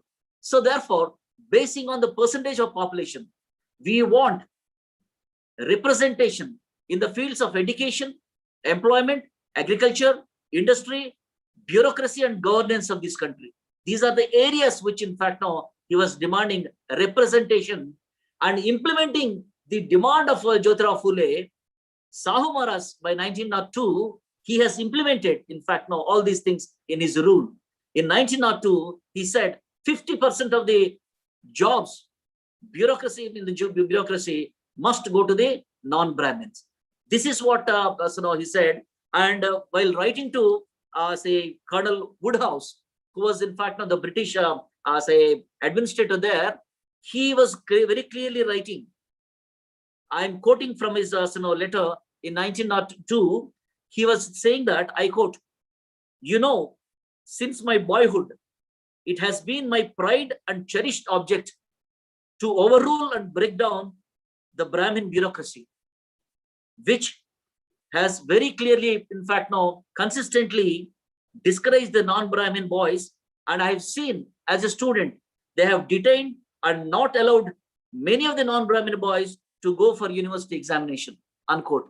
So this was the experience that he has from his own childhood, and he was writing over here that it is my childhood observation that the Brahmin bureaucracy has been anti-people, anti-democracy, and also, in fact, no, they're not allowing others to take part in the bureaucracy. So therefore, he says, I again quote from the same letter, Sahu Maharaj says, the Brahmin bureaucracy here has got so strong a religious and educational hold over the non-Brahmins that not even a few educated non-Brahmins have strength and character to go against them. He even calls them as social despots. And he said the Brahminical despotism, like in a sense said, their religious hold over us does not allow us to break through this despotism, because our ladies and elders are wholly under their control. So this is what he's saying. He called them directly as social despots. And in fact, now we know pretty well, when our own Professor Kanchayalaya talked about these particular things today, he was called as anti-national. But Sahu Maharaj was saying that in writing, actually. So he said, yeah, this is what he was saying. In fact, no, he was also making a very critical comment against the Brahmins, saying that they want to keep all their privileges to themselves. And he was seeing a design when they were demanding for self-government. I quote, he says that in order to keep up their control over all affairs of the life, that is why they want self-government and a non-communal representation. This is what he is saying it to the Brahmins, writing to Colonel Woodhouse. And he continues saying that surely we will not be the slaves and victims of the brutal Brahminical democracy, unquote. So these are the very straightforward words, in fact, now from his own experience. Sahu Maharaj, in fact, now has committed himself to the kind of a equal representation in governance and bureaucracy. And friends, then coming back to, and he also gave a very another GO saying that he wants to fill in all the backlog positions with the non-Brahmins. From now onwards, 1902, not just 50% of the posts should go to the non-Brahmins, but the backward positions, in fact, backlog should also be filled. So that means all the positions hereafter shall go to them, should go to the non-Brahmins. Such was a daredevil that Sahu Maharaj was, my dear friends. And next is with regard to education. We know Jyotirao Phule, Sahu Maharaj, Periyar, and all the forefathers, basically, like in all the Bahujan Aikars, Sahu Maharaj, like in the sense including Narayan Guru, Ayatadas, Ayyankali, Birsa Munda, all these people, Periyar, everybody has understood that education is that which makes people think. And as Dr. Ambedkar said, creation of thinking people is the starting point of a revolution, a social revolution. Yes, that is exactly what Sahu Maharaj has done. When he has put up an educational policy, actually, a clear-cut education policy to educate all the non-Brahmin children. And he is the first one in the history of India to bring in compulsory primary education to all non-Brahmins, including the Muslims, the Jains, the Sikhs and Christians within the Kolhapur Samsthan. And he was also writing, I quote, in 1911, he was writing to Colonel Woodhouse again, I quote, the Mohammedans are holding their educational congress at Karad. Karad is near Bombay, actually, between Bombay and Pune, next month. As one taking interest in the education of backward classes, I am requested to preside at their meeting, and I am going to address these gatherings as I am very much interested in educating the non-Brahmins, and I unquote. So this is what, in fact, now he was very clearly talking about, and he has been expressing each and every time that why he has been doing such activity, because there is always, in fact, now that time the British were at the ruling, and he was very careful enough, in fact, now to see that the Brahmins' evil design to, in fact, now create a kind of a distance between him and the British administration. So he was very careful to explain why it is he is doing that and why it is so important actually to govern the people. Next is, my dear friends, he started several boarding schools, boarding with hostels, my dear friends, like Miss Clark boarding school. And then in 1909, he has very clearly established several hostels, introduced scholarships, and also has established 2 teacher training institutes for the non-Brahmins. The teacher training institute at Kolhapur is still, in fact, now functioning. It was named after the Sahu Maharaj, of course. It was still functioning. So hostels, scholarships, and in fact now like a teacher training institute. These are very, very important, my dear friends. And I would like to bring it to your notice that during Sahu Maharaj's 24 years of ruling, the major amount in the budget has been allocated. The expenditure, in fact, has been allocated to education. See how prominent, in fact, I was doing. Today, Indian government spends not just only, in fact, under 3%. They claim 3%, but it is actually 1.6% in the budget, actually. But Sahu Maharaj's largest, in fact, expenditure of his kingdom was on education. So in 1919, friends, he brought in a GO called as communal GO. Dr. Ambedkar, in fact, also had a kind of a association with this point of bringing down the common schools, kind of a GO, whereby till such time, in fact, now the so-called twice born, they have separate schools. The non-Brahmins have separate schools. The scheduled caste, like non-Brahmins, again, the girls have separate schools, scheduled caste separate schools, OBC separate schools. It used to be like that.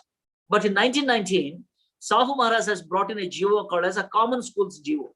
And he said, every student, irrespective of caste, gender, they all should get educated in the same classroom. This was a revolutionary thing. And more than 600 Brahmin teachers, they went on strike opposing this common schools GO. They said, no, we don't want to teach in the common schools. So therefore, friends, he waited for 10 days. He allowed that agitation to go on. After 10 days, he brought an appendix to the GO. With a single pen stroke, he removed all 610 Brahmin teachers from their posts and he has filled up those positions with the non-Brahmins, the OBC scheduled caste, who have been trained in the Teacher Training Institute. That was Sahu Maharaj for you. Such a great, in fact, now as a kind of a daring soul. So friends, that is in the education field. Like in the sense, in fact, now there is a lot to talk about Sahu Maharaj, because this is not simply just doing as a king. He was being attacked by many sections of the society, especially the most influential section. He has been wading through those aspects and all. And when he brought these educational reforms, I again want to remind you, my dear friends, Tilak did not leave him. Tilak, Balagangadhar Tilak wrote again in Kesari, he said, "A Raja nahi, Janwar ka Raja hai." He said he is a king of animals, because he was equating all the non-Brahmins as animals. Such an audacity that he has got. And Sahu Maharaj, in fact, now said, "Mr. Tilak, by your critic, I am encouraged to see that every teacher in every village of my kingdom, every teacher in my village, in fact, now should come from the majority communities that are the non-Brahmins." That was a resolution he's taken. Now, with regard to social aspects, with regard to abolition of untouchability, way back in 1909, he brought out a decree, a royal decree, saying that anybody in the offices of in the schools, in the revenue offices, in hospitals, anybody who disallows any citizen on treatment of untouchability, he said, "I will remove your post without pension." That's what he was giving a kind of a decree, royal decree, straight away. And yes, he has provided legal access to ponds, wells, schools, and hospitals to all people, including the so-called, in fact, now untouchables. So that was kind of a revolution, my dear friends. It is not so easy to take up such kind of a thing. Again, coming back to women equality, friends, he has established boarding schools, 3 boarding schools at 3 different places, including Kolhapur, say for women, for the girls exclusively. And he has, in fact, now in this note was writing to Ramabai Govind Ranade, the wife of Mr. Ranade. Of course, in fact, now he is a social reformer from the entrenched caste. But Ramabai, he was saying that he was encouraging women education, even among the Brahmins, because even a Brahmin woman, they considered her as a Shudra, did not allow education to her. So therefore, he was writing to Ramabai Ranade. I also got access to that particular letter. So he was saying that, in fact, now there should be, and every opportunity given to women and the girls to get educated for having a better society. And he delivered several speeches on gender equality. And friends, he has legally banned the Devadasi Prabha. Devadasi system, of course, we call here it as Jogin system. Yes, he has abolished that in his empire. And he also legalized widow marriages in 1970s. He brought out a GO allowing widows to get remarriage. And he stopped child marriages. So yeah, we can go at length about these things, but because of the brevity of the time, I'm just trying to give you a glimpse of it. I would like to encourage you to read more about these great social revolutionaries, friends. And more so, my dear friends, he has by law allowed intercaste marriages in his kingdom. And he, as a king, personally attended several Maratha, Dhangar intercaste marriages, Maratha, Mahar intercaste marriages. So he was there actually present as a king. So this is a great kind of an impetus. He was trying to, in fact, now demoralize the castes, in fact, now sanctions with regard to marriage. He was moving ahead for a casteless society at that time, in fact, now creating this particular thing. And my dear friends, coming to the economic sphere, he did not simply there as a simple social reformer. No, he has touched all the spheres of life to bring in the kind of a nation building that he was talking about, a complete democratic nation building. Friends, in the economic sphere, my dear friends, in order to benefit the agriculturists, actually, in 1907, we know pretty well he has become a king in 1894, and in 1907, he started a dam called as Radhanagari Dam for the proper irrigation of facilities and all. Then he has established modern spinning and weaving mills. At least 7 spinning and weaving mills have been established by Sahu Maharaj during his tenure. And he has dedicated marketplaces actually. He has constructed marketplaces like today, as we see the Raitu Bazaars, and in fact now all the other kind of amenities being given. He has been doing it in fact now way back in 1907. And another important thing is, friends, he has arranged for credit to be given to the farmers and also to the lower caste to start their own businesses. He was bringing them into the business. So this credit to the farmers, basically, like in a sense, he initially brought that kind of a say measure in 1918, but what he has seen is it is not being implemented thoroughly. So in his letter again to the Raja of Mysore, explaining him what he has been doing in the economic sphere, encouraging the Wadayar of Mysore to take up economic measures also along with the some educational measures. What he was writing to him is, I quote from the letter that Sahu Maharaj has written to the Wadayar of Mysore. He says, I quote, my sons were telling me, he has got 4 sons actually. My sons were telling me that the Brahmin Savakars must be like in a sense businessmen actually, or the revenue officials. The Brahmin Savakars have started a boycott by refusing loans to the agriculturists as they are being helped in fact now by the government procedures. So he said, Mr. Jadhav is Bhaskar Rao Jadhav, which I talked about. Mr. Jadhav, as agricultural minister, Mr. Jadhav is taking the question by starting credit societies to help the agriculturists. So by the Ministry of Agriculture, he started the credit facilities to agriculturists. And he also himself, in fact, now gave so many credits to scheduled castes to start hotels, tea shops, and also, in fact, where food is provided. And Sahu Maharaj, as a king, he rarely ate in his palace. Every morning he used to come out. He used to have chai at one person place whom he has given credit from a definitely, in fact, a so-called lower caste. And he ate his lunch along with his, all the entourage in a particular place. And also he encouraged people to, get over those kind of, in fact, the, what do you call a stigma of eating at the, joints opened by the, so-called lower caste. So another important thing, in fact, my dear friend, what he has done is, that he said, because the Patels and Kulkarnis, the Munsips and Karnams, who are there in the villages, as a hereditary rule, hereditary tradition, they have been becoming the Munsips and Karnams. So what Sahu Maharaj has done, my dear friends, is to abolish the hereditary Kulkarnis. Probably like we must have seen the abolishment of Municip and Karanam systems, in fact, now probably in 1980s in the combined state of Andhra Pradesh. But Sahu Maharaj was doing it in 17. He has abolished the Kulkarni system, the tax collector system, basically. So, and he said very clearly that I'm abolishing them and there will be a very great kind of a revolt. I know that. And he said, yes, the effect of this will be seen in 2 or 3 months in the Brahmin papers. They will raise now several complaints against me. He was anticipating all these things because that was a great revelation that he has done.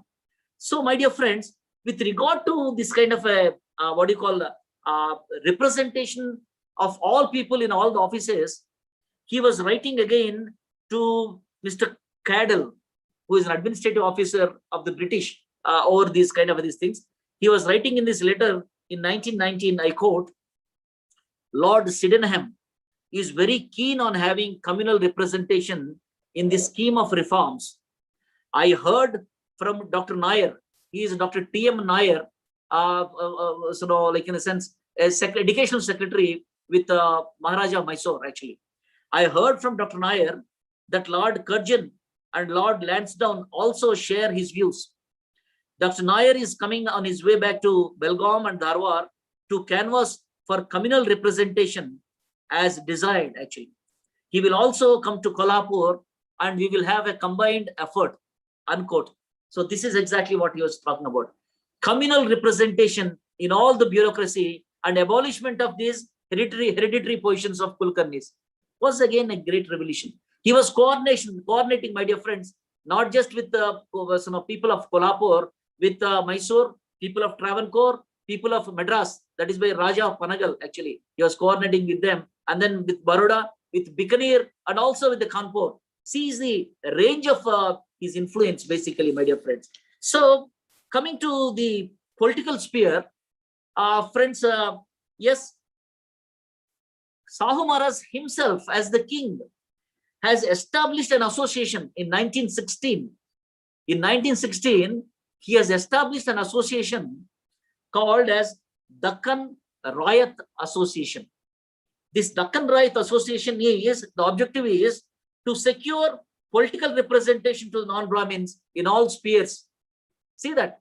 He himself is establishing associations and organizations and making people to make those claims. He was encouraging the political participation of non-Brahmins.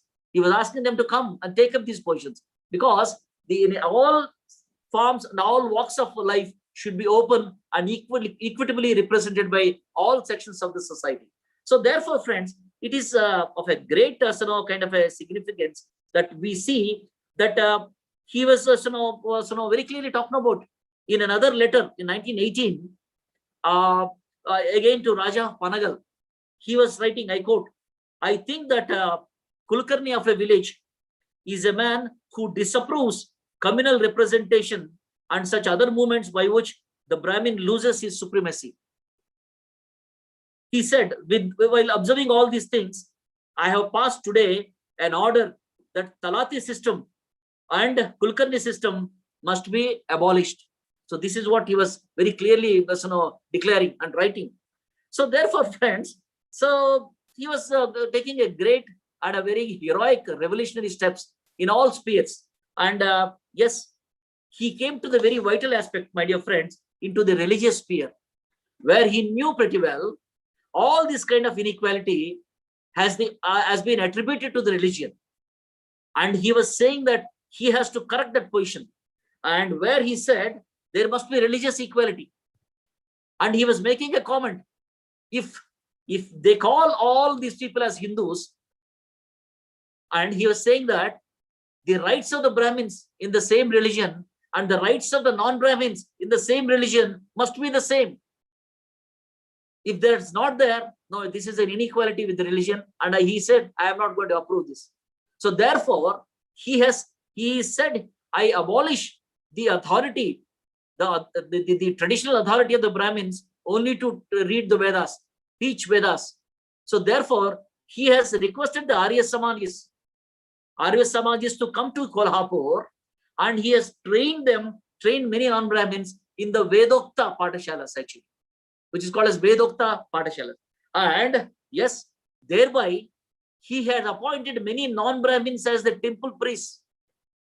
Probably you will see this particular development later in the state of in the Madras presidency by the non-Brahmins movement originated by the Periyar. As in fact, many temple priests, in fact, they come from the non-Brahmins. So this has been, in fact, rooted back to Sahu Maharaj's initiation. And of course, there has been several non-Brahmin retards actually.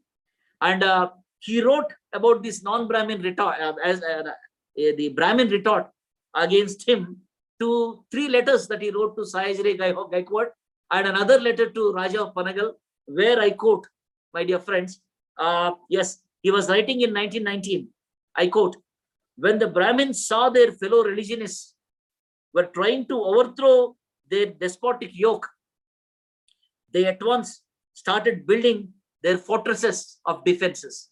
He was saying their fortress of defense, in fact. This Brahmin stronghold is sure to press the non-Brahmins. And just observe his resolve, my dear friends. And I quote again, but this Brahmin stronghold is sure to press the non-Brahmins. But we are still to fight. Discouragement will not save us, but will kill us. So therefore, he was saying that take courage take courage and claim your democratic, in fact, representation. This is exactly what he was talking. He was sounding like a revolutionary, is he not? Yes, he is. So therefore, friends, he has, as I told you, he not only spearheading all these things, but he has made a concerted effort with all the non-Brahmin Rajas of the time, actually. He was looked into in different parts of India where so-called non-Brahmins, in fact, now were become the rulers, and they were also under the influence of Brahminism. He was trying to pull all of them out of this particular thing, and therefore a concerted social movement, a concerted educational movement, a concerted, in fact, now say economic movement is there for the betterment of, in fact, now non-Brahmins against the thraldom of the yoke of the Brahminism.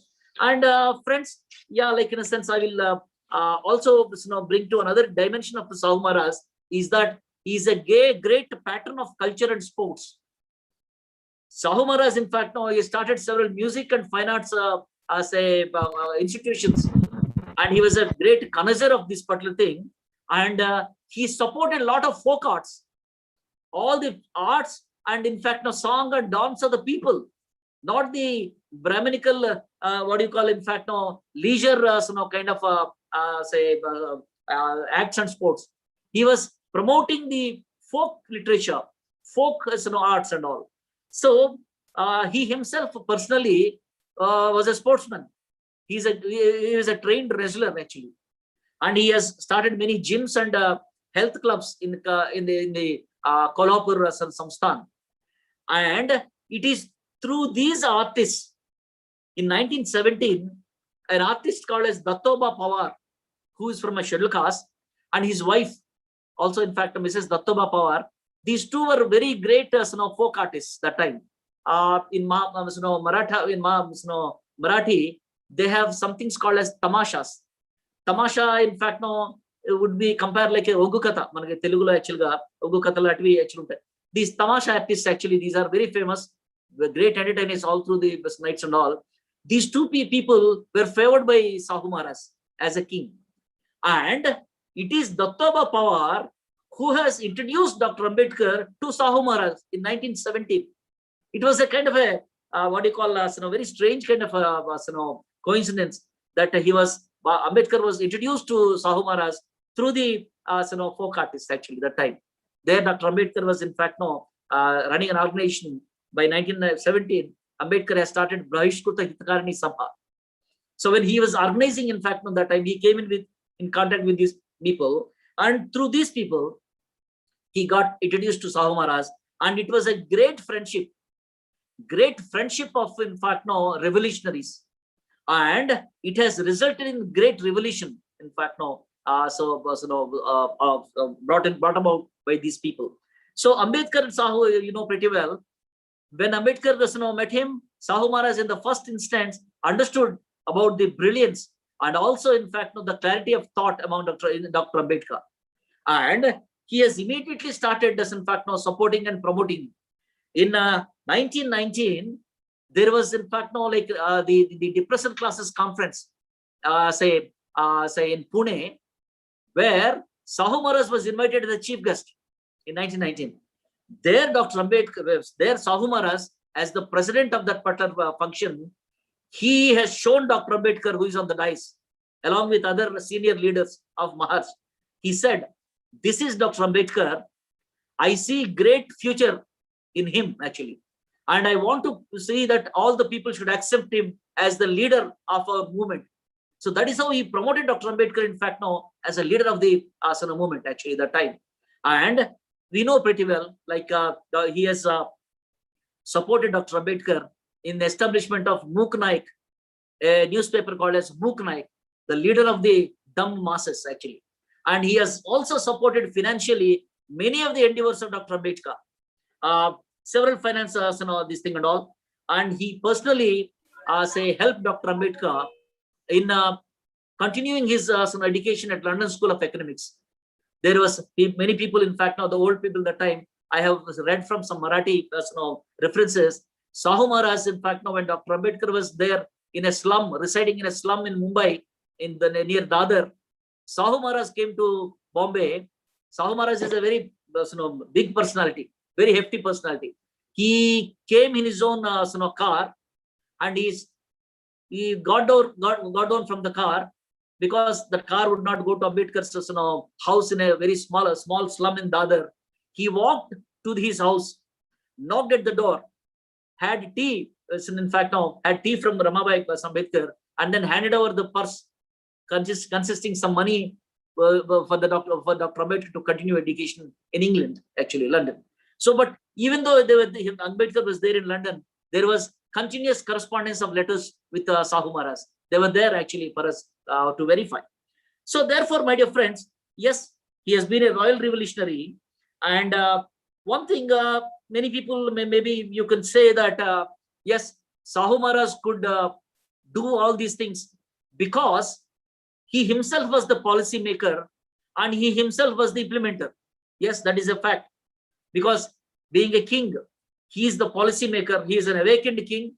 He was the king. In fact, no, he was the ruler. There is a democratic ruler.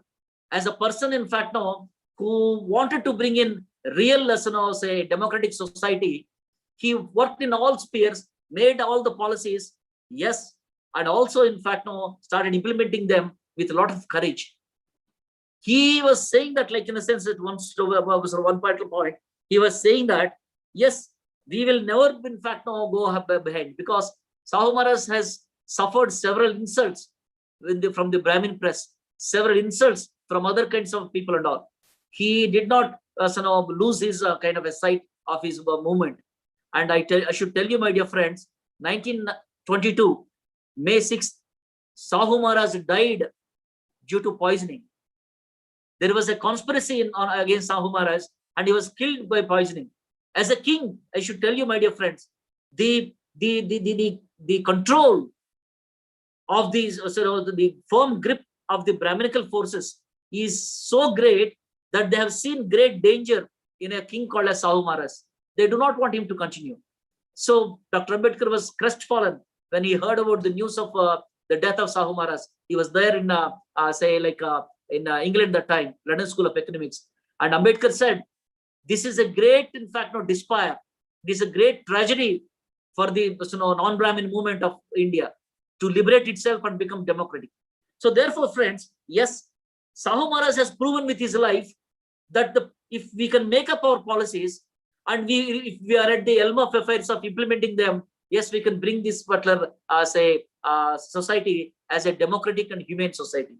This is exactly Dr. Ambedkar has picked up. When in fact, now Dr. Ambedkar, with his association with Sahu Maharaj directly, and at personal level, I see, my dear friends, you would remember Sahu Maharaj, Sahu is Sahuji Bonsare. Sahuji Bonsare was the name given to him as the Raja, but his original name was Yeshwantrao Ghatkar. Yeshwantrao Ghatkar. And I should tell you, my dear friends, at this juncture, that Dr. Ambedkar had 5 children. Nearly all four children, they died at their childhood, basically. He lost several children, basically. He could not afford for their health. Rajaratna, Gangadhar, a daughter called as Indu, all of these have died. But Ambedkar has only one surviving son. And Dr. Ambedkar named his only surviving son with the name of Sahu Maharaj, the original name Yeshwant. Probably you would remember Ambedkar's son is Yeshwantrao Ambedkar, and that name, in fact, now Dr. Ambedkar given to him from the original name of Sahu Maharaj. Such was the association with them.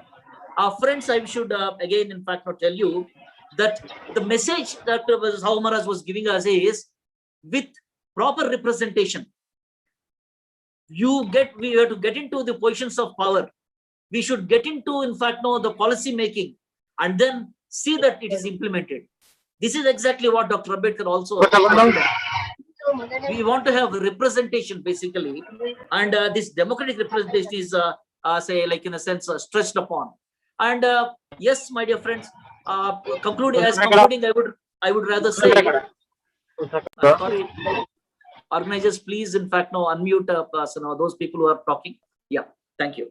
As a towards conclusions, friends, I should rather say that democracy is not just in fact a political kind of a thing. I think so. Many of you know understand the definition of democracy, which in fact now has been given by Ambedkar, but it has been the definition of democracy of Buddha, Sao Maharaj, Jyotirao Phule, Periyar, all of these people. Ambedkar said democracy is a form and method whereby revolutionary changes in the social and economic life are brought about without bloodshed. So democracy, therefore, is a social and economic revolution without bloodshed, basically. So this is a kind of a democracy which we are to be, Sahu Maharaj was talking about. Democracy is facets: the political democracy, the social democracy, and the economic democracy. All the facets are required to create a democratic society. That is exactly what he has done. And taking this cue, Dr. Ambedkar in the Constitution, probably I think so, my next speaker, Professor Vinod Kumar, will talk to you about the Constitution and other aspects of Dr. Ambedkar. But I would like to remind you, my dear friends, Article 48, I want you to remember Article 38 in the Constitution. I feel that it's a great article. Article 38 in the Constitution, Dr. Ambedkar says, there in fact he said, it is the duty of the state. What is the duty of the state? State means government. It is the duty of the state to establish and promote a social order. To establish, to bring in and promote a social order. What he's talking about? To establish a social order. What sort of a social order? Not a social order of the Brahminical system, Varna caste system. Ambedkar wanted a democratic social system, an equal social system. Article 38, kindly read that Article 38. It says that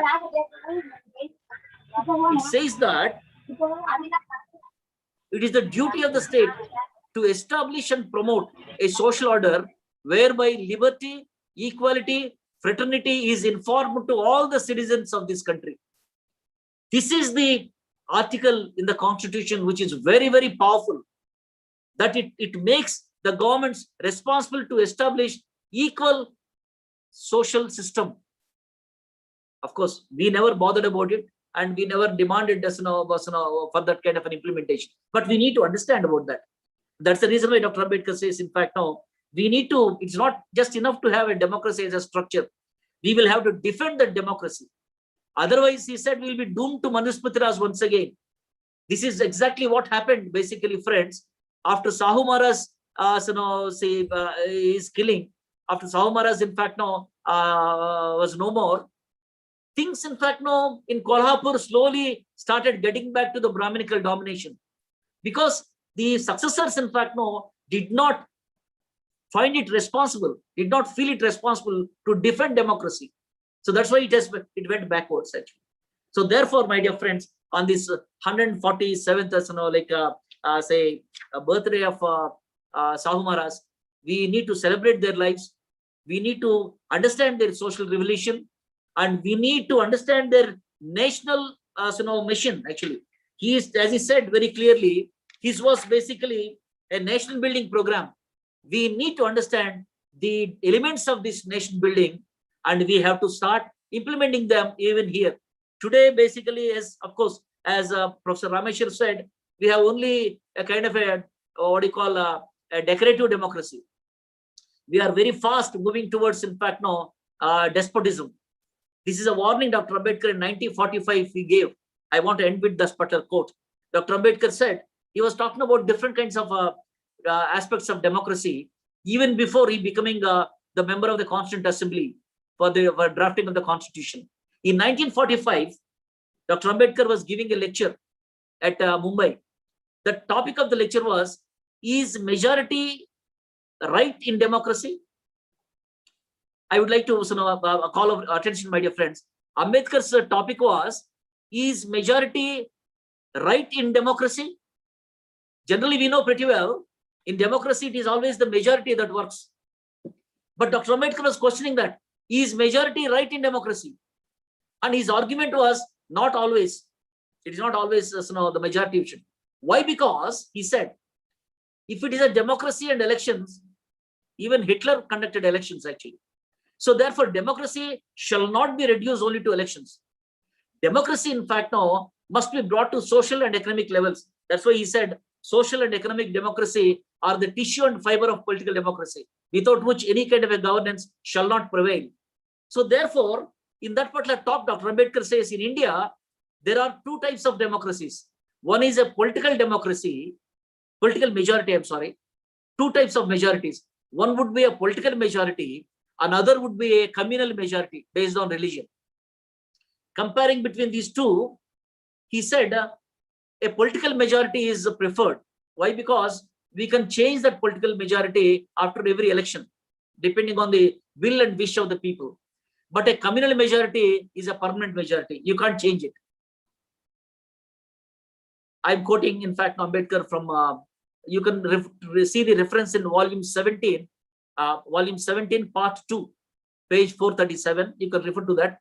In that, but Dr. Ambedkar was saying, if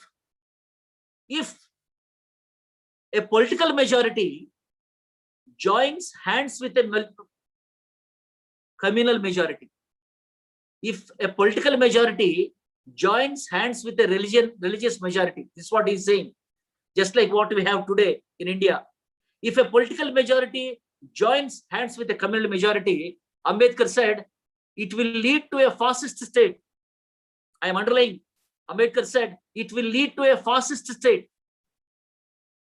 And he continued as a kind of a great, in fact, statesman, as a visionary, Dr. Ambedkar said, in such a state where political majority and a communal majority have joined together, in such a state, on the pretext of nation's interest, on the pretext of national security, the rights of the individual shall be curbed. This is what Dr. Ambedkar warned, actually. Friends, as we see today, on the pretext of nation's defense, maybe it is from China or somebody else, actually, the rights of the individuals which are paramount in the constitution, they are now being curbed. We are being, in fact, now in a state where what we talk, what we wear, what we eat, what we think, all are being screened. We are in a state of surveillance, basically. What we exchange as a medium of communication are being under the surveillance. This, we cannot call it as a sound democracy, my dear friends. So therefore, it is a kind of a state where authoritarian state. India basically is becoming an authoritarian populism, and is Nobel Prize winner. In fact, now last year he wrote a book. That the title of the book is How Democracies Die.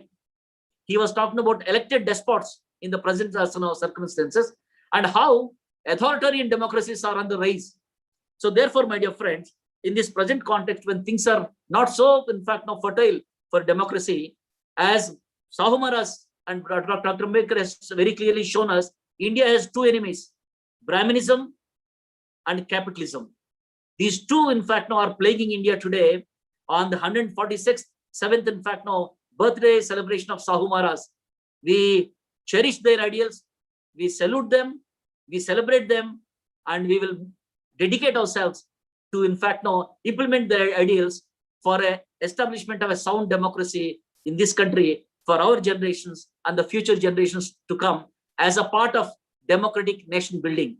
I thank you very much for all of you, my dear friends, for your patient listening.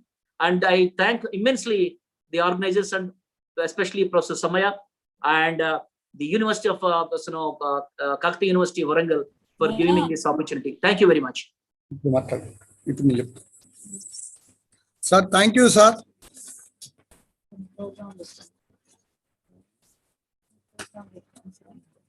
Sir, thank you, sir. Satyapal, sir.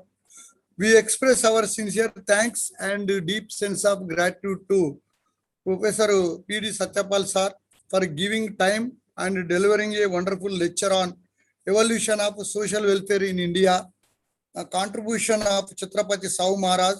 Sir explained very well about the importance of Article 38. This is a really good lecture, sir, and hopefully inspirational, knowledgeable, and informative, historical, thought-provoking, elaborative session, sir. This information already reached to everyone. Thanks a lot for spending valuable time for this program. Thank you, sir.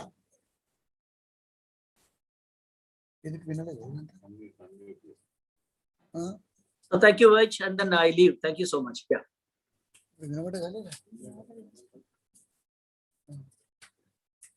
Now, I am requesting T. Sri Ramya Garu to introduce today guest of honor, Professor David.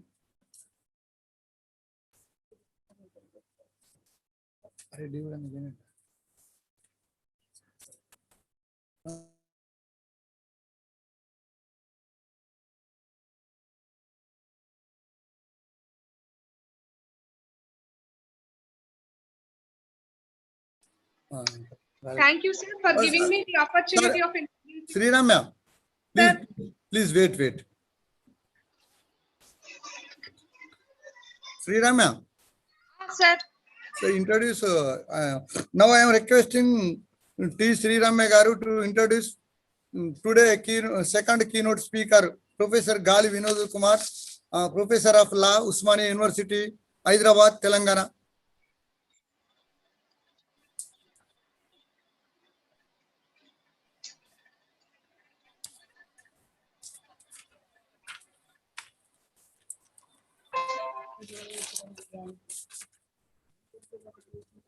Good afternoon, sir. Thank you for giving me the opportunity of introducing Dr. Gali Vinod Kumar Garu. Dr. Gali Vinod Kumar Garu was Associate Professor and Head the Department of Law and Director SC/ST Cell at Usmania University. He was awarded with PhD from Kakatiya University, Warangal in the year 2008. And he has completed his LLM from Kakatiya University in 2001 and LLB from Usmania University, Hyderabad in 1998. He was a member in various corporate and academic committees like Advisor, Euro-Asia Financial Policy Forum Think Tank Italy, Head Department of Law, Usmania University, Member Indian Law Institute, Member Indian Society of International Law, Chairman Departmental Committee, Usmania University, Coordinator, RUSA, Research Committee, Usmania University, etc. He has his specialization in human rights and human values. And his various achievements are, he was entered into World Book of Records, UK, being a EC member of Led India Foundation, USA organized live webinar for 24 hours, a mass event on October 15th, on the birth anniversary of the 11th President of India, Dr. APJ Abdul Kalam, with presenting 148 leading speakers across 47 countries of the world. And he has the first ever national law exhibition was conducted by Associate Professor Sri Vinod Kumar Garu on May in the year 2017. And Sir Antonio Guterres, UN Secretary General, wrote forward for his book North-South Imbalances, Global Arena, Perspective and Challenges 2020, Andhra Law Times.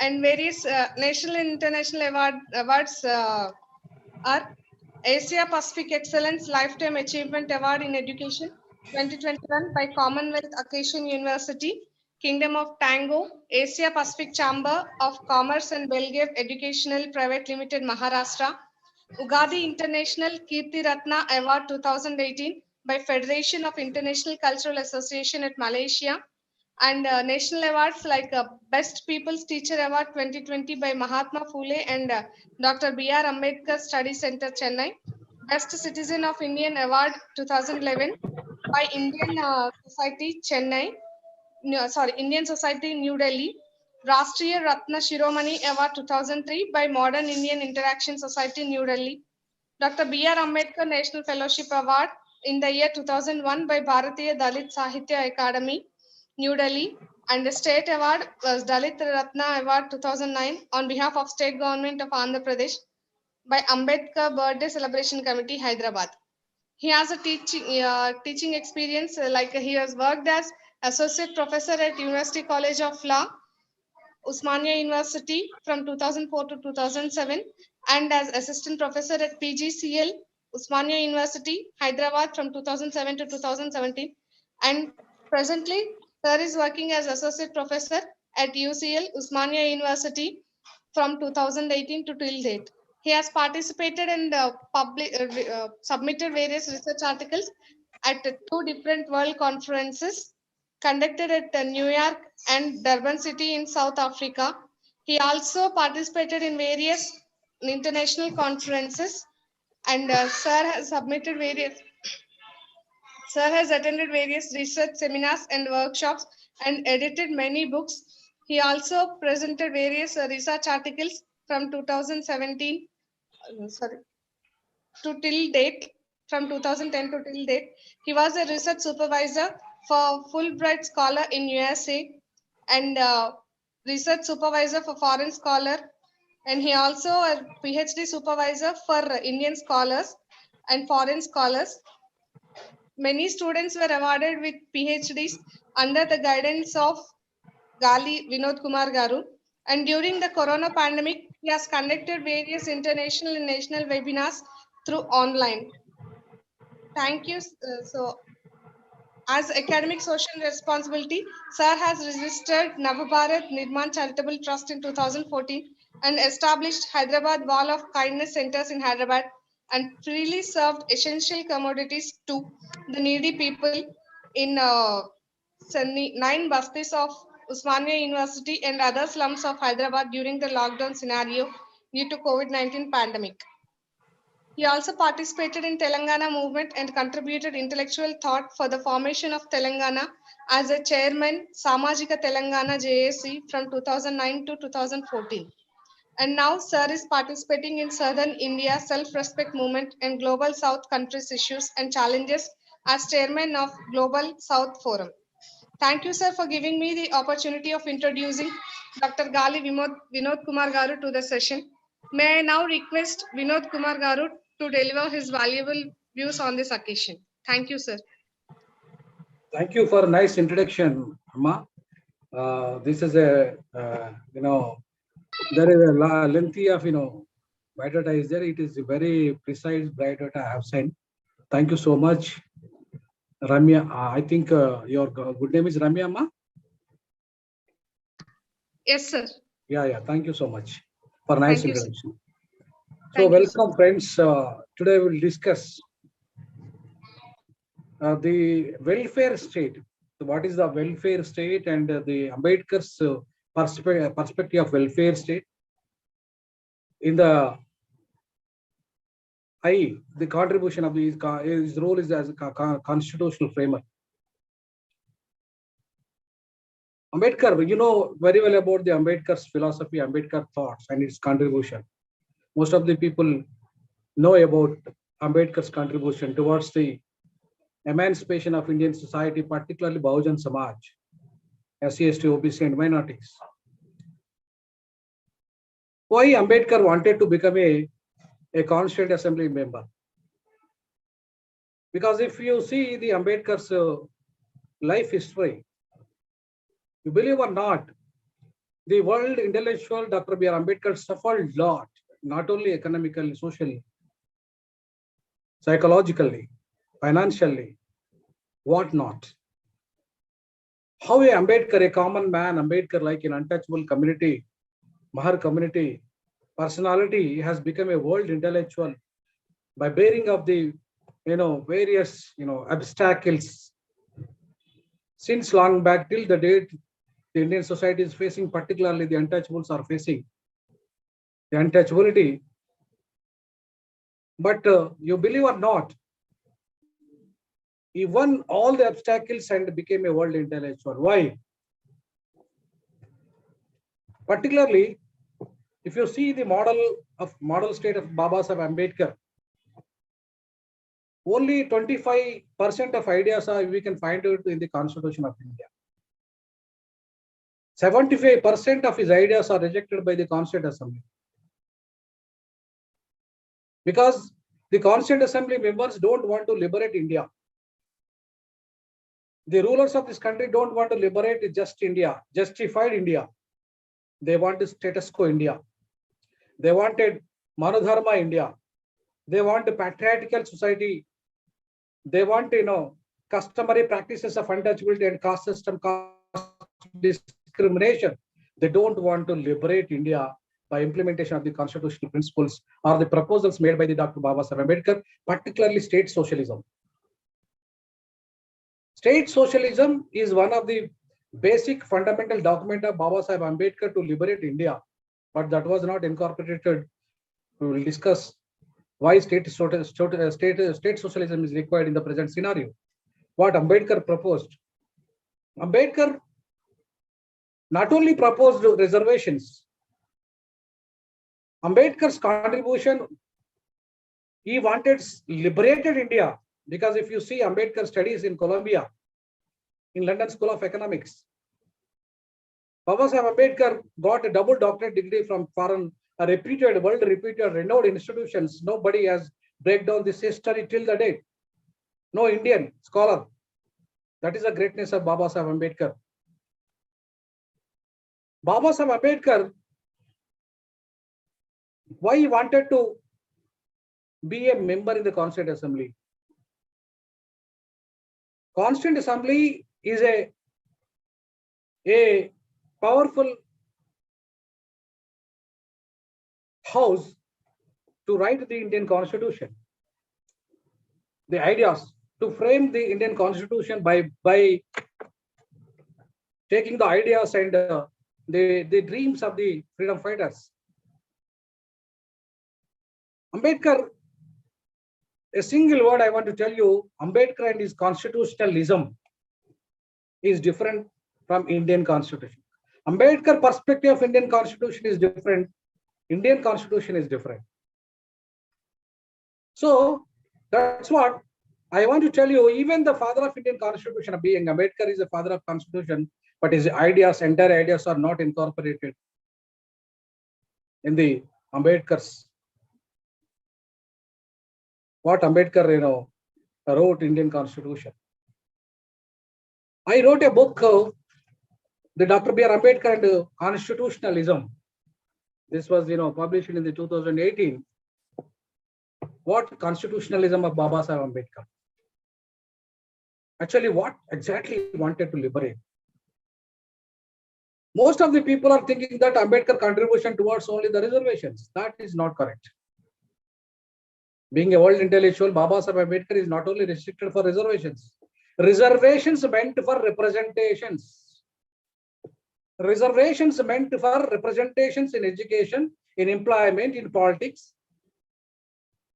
or what not. It is only representation character. Ambedkar wanted the representation, those who are backward.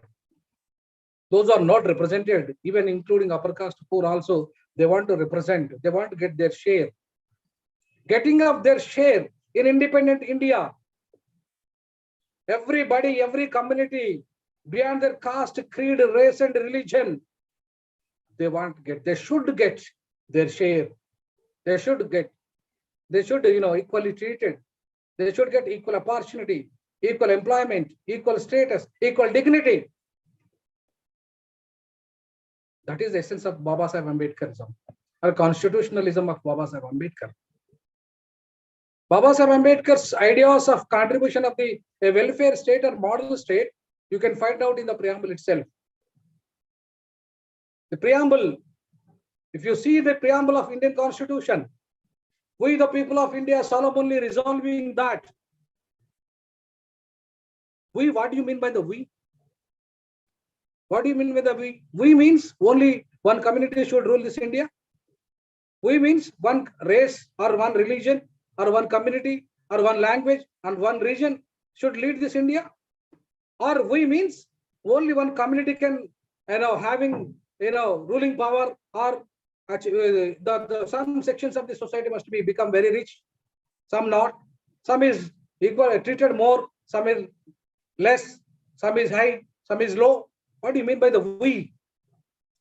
We means we the people who are living in the territory of India. 135 crores of the people beyond their race, religion, caste, creed, so and so. They're all equally treated, all are equal before the law and equal protection of the laws. That is the essence of Babasaheb Ambedkar's equality. Equality not only intercaste marriages, Equality cannot promote only through the intercaste marriages. Intercaste marriages are not the permanent solution. Only interdining is not the permanent solution. Until unless annihilation of the caste system, you can't promote real equality. Until unless the caste barriers cannot removed, the India cannot become a justified society. We cannot make we the people of India, the fraternity, we can't make a fraternity among our brothers and sisters of India without promoting the equality, without promoting the social justice, without promoting the economical justice. How can we build a nation with inequalities? By caste discrimination, regional inequality, caste inequality, social inequality, economical inequality, political inequality, what not? After passing of the 73 years independence, on 70 years of independent Constitution of India, where the status of where is the Dalits? Where is the status of Dalits in India? What are the status of Adivasis in India? 52% of the OBCs, what is their share in politics? In the House of the People of India, in assemblies, in cabinet ministries, or in judiciary, higher judiciary, in executive. What is their role? You believe or not, the model Telangana, the state of model Telangana, what is the status of 52% of the population? Believe or not, only 4 ministers are there. 22% of SC/STs, only one SC.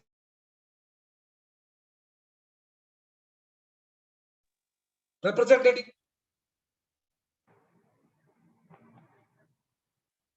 There is no women representation. 52% of women representation is not there. In first term of the Telangana model state, there is a lot of caste discrimination is happening if somebody marries intercaste marriages. So many discrimination is till a model state of Telangana is existing. Not only in model state of Telangana, if you see in India itself, there is no representation is given to all the communities as per their population. Even it is central government, even in the states, this is not happening. But how can we say that proudly, I am an Indian? We the people of India solemnly resolving that India should be a sovereign state, a secular state, a socialistic state. How can we say that proudly? I am an Indian. Yes, definitely we are Indians. We are Indians. This is our land. 100%. No doubt at all. No doubt at all. The Bahujan Samaj, SC/ST, OBC minorities are real Indians. Not they are the indigenous people of this country. They are the son of the soil of this country. But what is the ratio of the 85% of the people in economics, in politics, in administration of justice, in higher judiciary? What is their role? What Ambedkar wanted from this word of the we the people of India, we means everybody inclusive India, inclusive, justified India, economically, socially, culturally, justified India.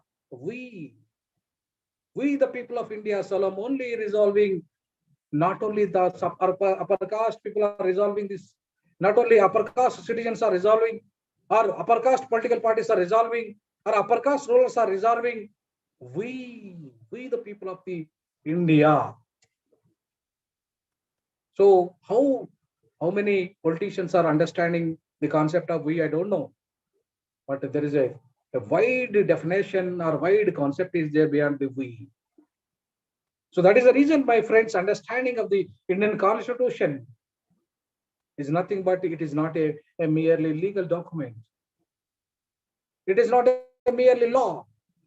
It is a supreme law. Constitution of India is a supreme law which can lead to the social revolution, economical revolution, political revolution if they properly implemented. If the principles of the Constitution properly implements, it can lead to social revolution, economical revolution, political revolution without any bloodshed, a blood drop, without any weapon. There is no need of any violence. Only implementation part of the Constitution is enough. But is it implementing? Is it implementing? No, not at all. If it is really implements, the India would become more powerful rather than any country in the world, including America. Including America, my friends. So that is the one of the greatness of Baba Sahib Ambedkar. How Baba Sahib Ambedkar entered into Constituent Assembly, you know. Baba Sahib Ambedkar is, he defeated from his own attender from Pune. He contested as a Constituent Assembly member from Pune. He defeated a illiterate personality, a 10th class failed personality, a world intellectual defeated in the elections. That is 1946, I'm telling. The Constituent Assembly, he contested in the Constituent Assembly. He defeated. Congress party has given ticket to his own attender. So Congress party don't want Ambedkar as a Constituent Assembly member. If Ambedkar comes to the Constituent Assembly member, he demands for equal rights for every citizen of this country. He demands for women rights. He demands for Adivasi rights. He will demand for Dalit rights. He will demand for upper caste poor rights. He will demand for entire rights of the people to liberate a justified India if they want to status quo India. They want to status quo India. They don't want a liberated India. They want to status quo India, caste status quo, and economical status quo, cultural status quo. So there should be upper caste, lower caste. There must be a regional disparities. There must be a caste discrepancy, gender disparities. There must be language disparities. All must be status quo. They don't want to liberate India. That is the reason why the liberated personality, the champion of social justice, the champion of justice, the champion of the legal luminary, philosopher, economist, what not, Baba Sahib Ambedkar possessed more than 50 degrees. Great scholar is defeated by a common man. That is the status of elections system in India. Not only till that date, even in 1946, also the status of election system is seen. My friends, how Ambedkar became a member in the Constituent Assembly? If he defeated in the Pune, Ambedkar again gone to the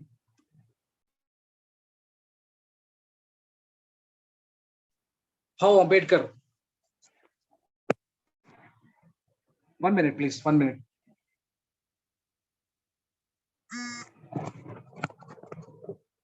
How Ambedkar? Are you listening?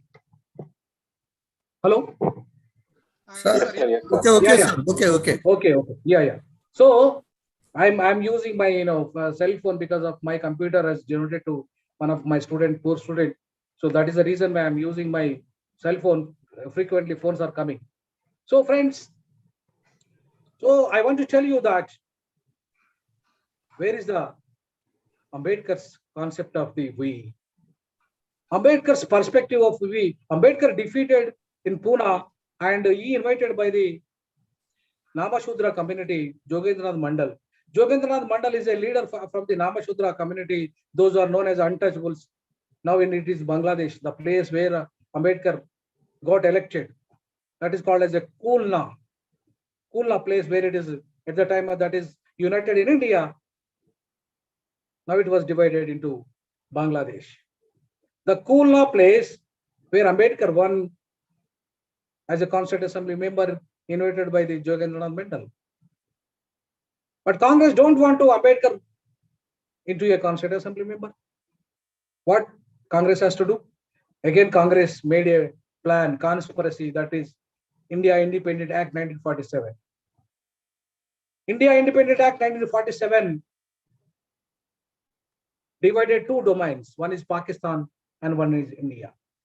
So the elected place, which is most of the Dalits and minorities are there in the Kulna, has given to the Pakistan Constituent Assembly where Ambedkar elected. In Pune, Congress defeated him. In Kulna, he won the elections, but Congress don't want him as a Constituent Assembly member.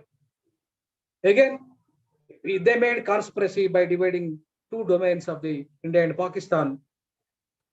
Ambedkar, one place was given to the Pakistan. Again, Ambedkar gone to the Britishers and told about my people are there in India. What can I do in the Pakistan Constituent Assembly? You believe or not, my friends, Ambedkar say why he stated, why I want this seat, not for my sake, not for getting an opportunity as a Constituent Assembly member, to liberate my communities, first of all, my Dalit communities. Why I want to become a Constituent Assembly member? To liberate my communities, to liberate the backward communities, to liberate women, to liberate Adivasis, to liberate this majority of the people whose rights are depriving, discriminating since centuries till the date. That is my ultimate aim, to become a Constituent Assembly member. So Britishers have accepted. Britishers have accepted and told to the so-called Congress leader, if you won't elect Ambedkar as a member in Indian domain, we won't declare independence. That is ultimatum as given by the Britishers. Why? Because they warned that only the intellectual in India is Ambedkar. Ambedkar is the only intellectual who is having the capacity to write your constitution. You cannot survive your independent India unless there is no independent constitution. If there is no independent constitution, how can the administration of justice, how can the India can be survived? How the sovereign can be survived? How can socialist, secular can be survived? How the citizens' rights can be survived if we don't have an independent constitution? That is a warning made by the Britishers. Ultimately, Baba Sahib Ambedkar got an opportunity to become a Constituent Assembly member. Fortunately, Baba Sahib Ambedkar has become a chairman of the drafting committee, member of drafting committee, then chairman, because there is no capable person are there to write the constitution. Even some, B.R. Rao is there, Alladi Krishna Swami is there, the experts, but most of them supported Baba Sahib Ambedkar, including so-called Nehru also supported. All are supported because there is Ambedkar is the only capable person to write the Indian Constitution. But not all his ideas are accepted by the Baba Sahib Ambedkar, including Hindu Code Bill, including state socialism, state socialist concept. We'll discuss later also. But why Ambedkar wanted to write the Constitution? I already told about to liberate Indian society. To liberate Indian society, he wanted to justify Indian society. Because India, freedom is not meant for only some sections of the society. Freedom of the fruits. After 73 years of independence, who are enjoying the fruits of the independent India? Who is having more political positions? Who is having all the resources? Who are having the all industries? Who are having the land? Who are having the Supreme Court CJA positions? Who are having the Prime Minister positions? Who are having the Chief Minister positions? Why? Because they wanted status quo India. But Ambedkar wanted liberated India. Everybody should get their share as per their population. Not only in Prime Ministership, not only in Chief Ministership, in higher judiciary, in executive, in House of the People, every Ambedkar wanted their share, economical share, their political share. That is known as a justified society. So, my friends, if you see a sovereign state, if India is a sovereign state after 73 years of independence of India, why India is failed to at least produce COVID-19 vaccine, his own vaccine? Why India is not at all reaching the 2,000 universities, topmost to 200 universities, topmost universities in the world? We are not at all reaching the status of equivalent with the international global universities. We are not competing with the global competitions. We are not producing global competitive products. Why this is happening? Because of the Brahminical attitude, the status quo attitude, the status quo society. They don't want to liberate India by implementing the constitutional principles. They want a status quo India. That is the reason why they are implemented the privatization, globalization. Without implementing the affirmative action in the privatization and globalization, they implemented the privatization and globalization. It is against of the constitution. It is against of the constitutional principles. Because India is a welfare state. Indian constitutional framers wanted a welfare state. The sovereign state must be a welfare state. The socialistic state. What do you mean by the socialistic state? Classless society. No rich and no poor. But unfortunately, India is the poorest of the poor country, rather than Burundi, Rwanda also, rather than Bangladesh, rather than Bhutan. A small country is also having the per capita income more, GDP more. No, Narendra Modi government, Narendra Modi telling that I am a world leader. India is shining. Make in India, made in India.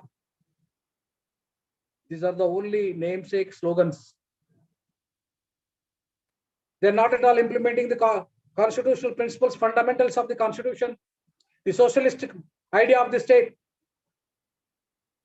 Baba Sahib Ambedkar, state socialism, you forget it. We will discuss what is state socialism. Why our leaders are becoming puppets in the hands of the upper caste. Either they may be ministers, or they may be president of this country, or maybe MPs, MLAs, or CMs, whatever the positions, IAS, IPS, whatever the positions they are enjoying, why they become puppets in the hands of the upper caste? Because they wanted a status quo India. That is the effect of the Pune Pact. That is the effect of the conspiracy of Gandhiism. Gandhi don't wanted a status quo. Gandhi wanted a status quo India. He phrased the caste system. One side he opposed the untouchability. That is a double game of the Mr. Gandhi. So he don't want it. He opposed the separate electorates and separate settlements in 1932. He opposed the right to vote for the weaker sections of the society. He opposed the liberation of the Dalits, Bahujans, Adivasis. So they don't want to liberated India. That is the reason why they opposed Ambedkar not to become a constant assembly member. That is the reason why Ambedkar's they don't want to implement Ambedkar's principles. The liberated India, particularly what I'm telling that sovereign India is nothing but not promoting the FDI's foreign role. We must create like China. We must create our own. We must produce our own, products. We must create jobs, our own jobs. We must create, now China is more, even communist state China is more powerful, more developed than the India within the span of the time because of they are following the socialistic concept. They are following the socialistic concept. But if we are Srimati Indira Gandhi incorporated the concept of the socialism. Not only socialism concept incorporated by the Srimati Indira Gandhi, inbuilt, you can find out the direct principles of state policy. The socialistic principles also there, even the fundamental rights. You can find out the socialistic principles are there, secular principles are there in the fundamental rights, the direct principles of state policy. Article 38 too, you take Article 50. So many. Article 46, 38 to 39. Equal pay for equal pay for women and men. There is no discrimination. Even social order must be, economical order must be justified. Distributive justice must be given to everybody. There should not be discrimination on weaker sections of the society. Particular Article 46 says about the it is a duty of the rulers to forward them educationally, employmentally, politically. So many provisions are there. Constitutional provisions are to uplift our weaker sections, particularly women. Article 15, clause 3 clearly mentions about the special provisions must be made for the women and children. Where is the status of women now? No, 33% of reservations are not at all implemented till the date. Baba Sahib Ambedkar in 1952 proposed 52% of the reservations for the women. He proposed the right to property for women, right to education, right to employment. He wanted to liberate entire Indian women by implementing the Hindu Code Bill. Hindu Code Bill was not accepted by the so-called rulers, including so-called Nehru, socialistic Nehru also, because he don't want it. Because most of the Constituent Assembly members are male Brahmins. There is no single OBC community Constituent Assembly member is there in the Constituent Assembly. Who will discuss the OBC matters in the Constituent Assembly? If there is no representation is there, only little ratio of the women representation is there. Very little ratio of the scheduled caste members are there. 80%, 90% of the Brahmins are occupied the entire Constituent Assembly membership. How they can liberate Indian society by implementing the Constitution? How can, that is the reason why they opposed the Hindu Code Bill. That is the reason why they opposed state socialism. The concept of the state socialism, Ambedkar wanted to incorporate in the Constitution of India. What do you mean by the state socialism? Rather than the Nehru socialistic socialism, rather than the Srimati Indira Gandhi socialistic word, the socialistic word is the status quo of the Brahminical hegemony, but Ambedkar state socialism is a liberated state socialist word. He wanted nationalization of the industries, nationalization of the land, nationalization of the insurance, nationalization of the education, nationalization of the health. No private company should control all these, which are very need for the individual emancipation, or family emancipation, or citizens, protection of the citizens' educational rights, health rights. Even we can face the pandemic situation, whatever the pandemic situation comes, and we will face if the entire system is controlled by the government. Who saved the country? Who saved the world? The government doctors only saved. The government hospitals only saved, not the private. That is the visionary of Baba Sahib Ambedkar. He wanted nationalization of the health. He wanted nationalization of the health, education. If really the totally education is under control by the governments, you see the Gurukulas is controlled by the government, now giving the fruits. But why not in private Gurukula? Private Gurukula is not giving. Government schools, we like people, most of the, people came from the private government schools, particularly SC schools, SC hostels. Most of the, the entire, if the government system, education system under control by the government, definitely that can reach to every nook and corner of the common man. 85% of the population will, the right to education rights will avail, because right to education is a fundamental right. The education can liberate entire system of the administration of the justice. Baba Sahib Ambedkar, according to Baba Sahib Ambedkar, education is a weapon to liberate India. Only mere getting a degree is not education. Mere getting employment is not education. Education can liberate individuals. The essence of the education can liberate society also.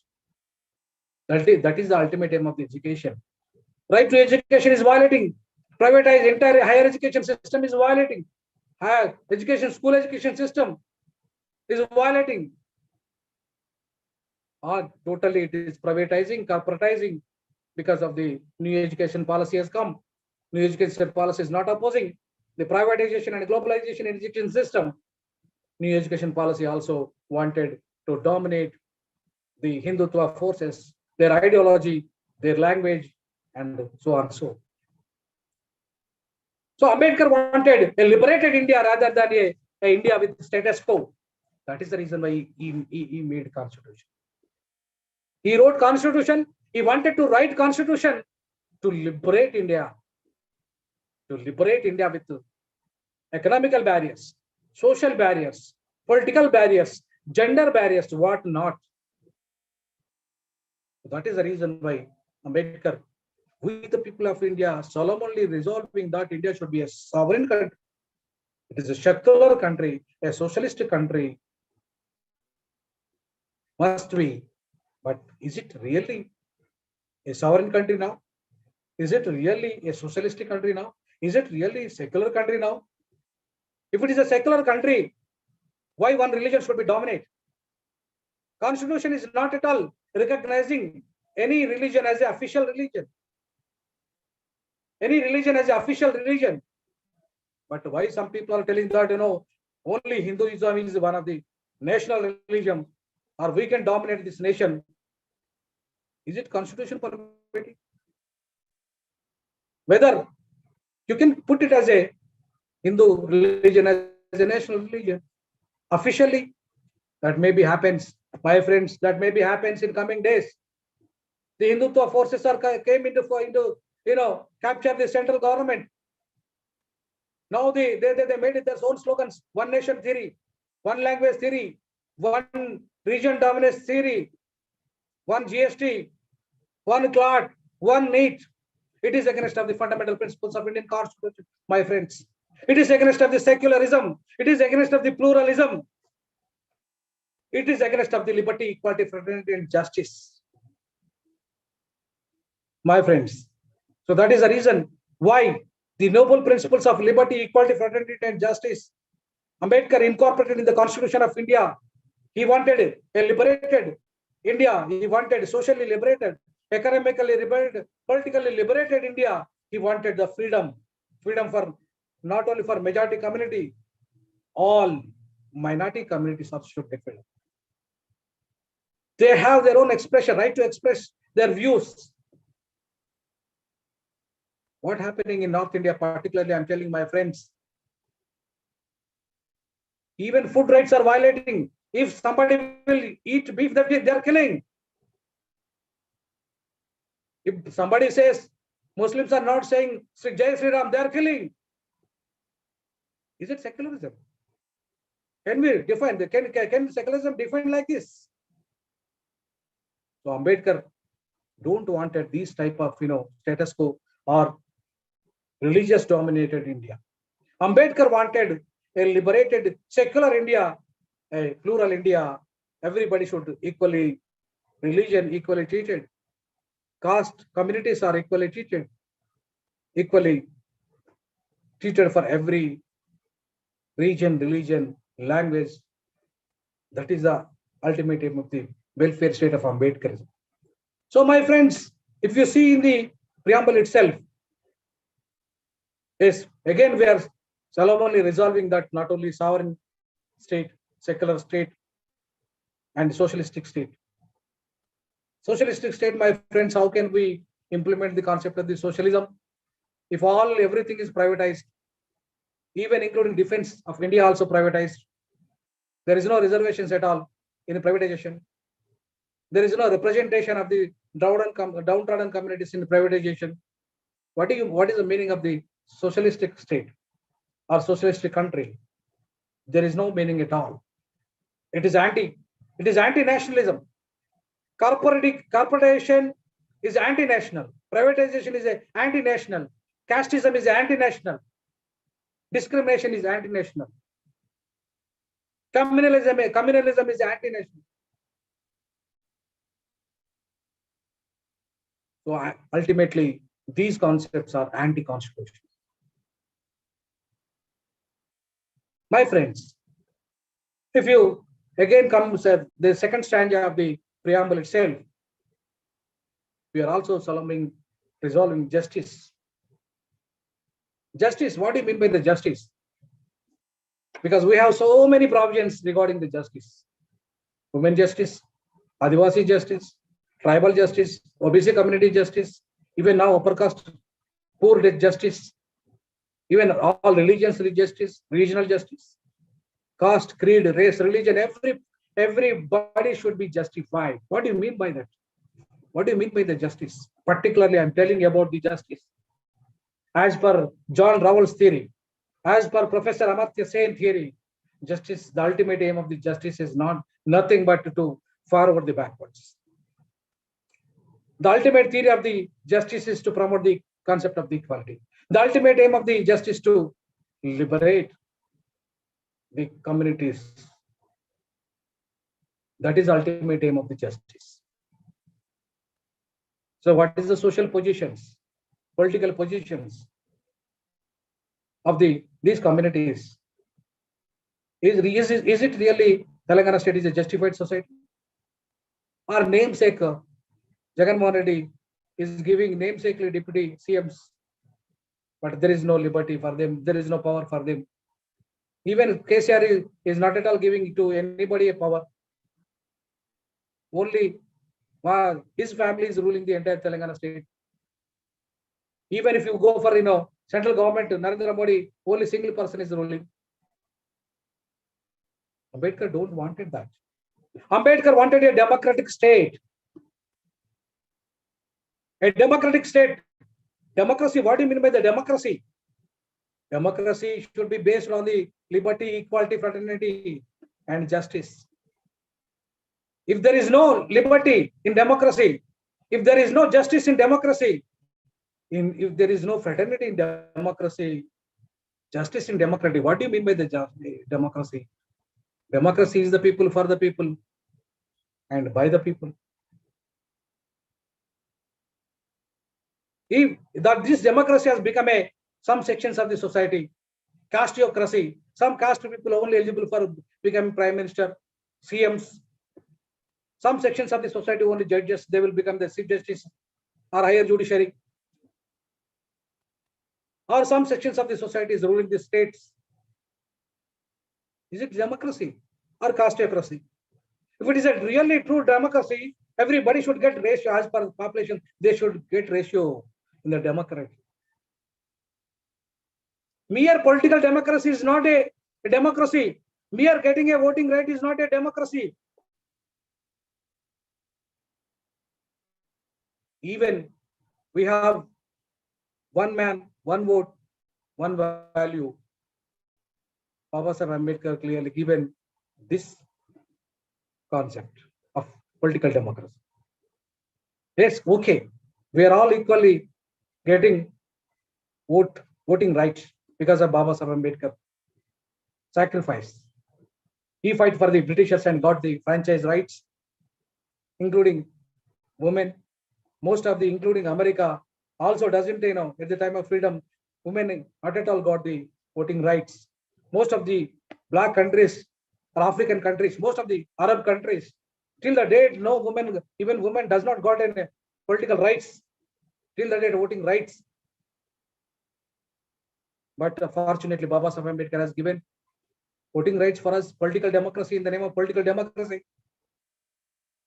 But mere political democracy is not sufficient. Voting is not how voting, we are giving the system of the election system, how it is going, how corporate politics are influencing, how the upper caste are dominating in politics, how the democracy is completely misused by these people, manipulated by the corporate politics, corporate personalities. Corporates are indirectly running entire the system of democracy. How can you say that it is a pure democracy or political democracy which enshrined or defined in the Constitution of India, which Ambedkar wanted, the true democracy?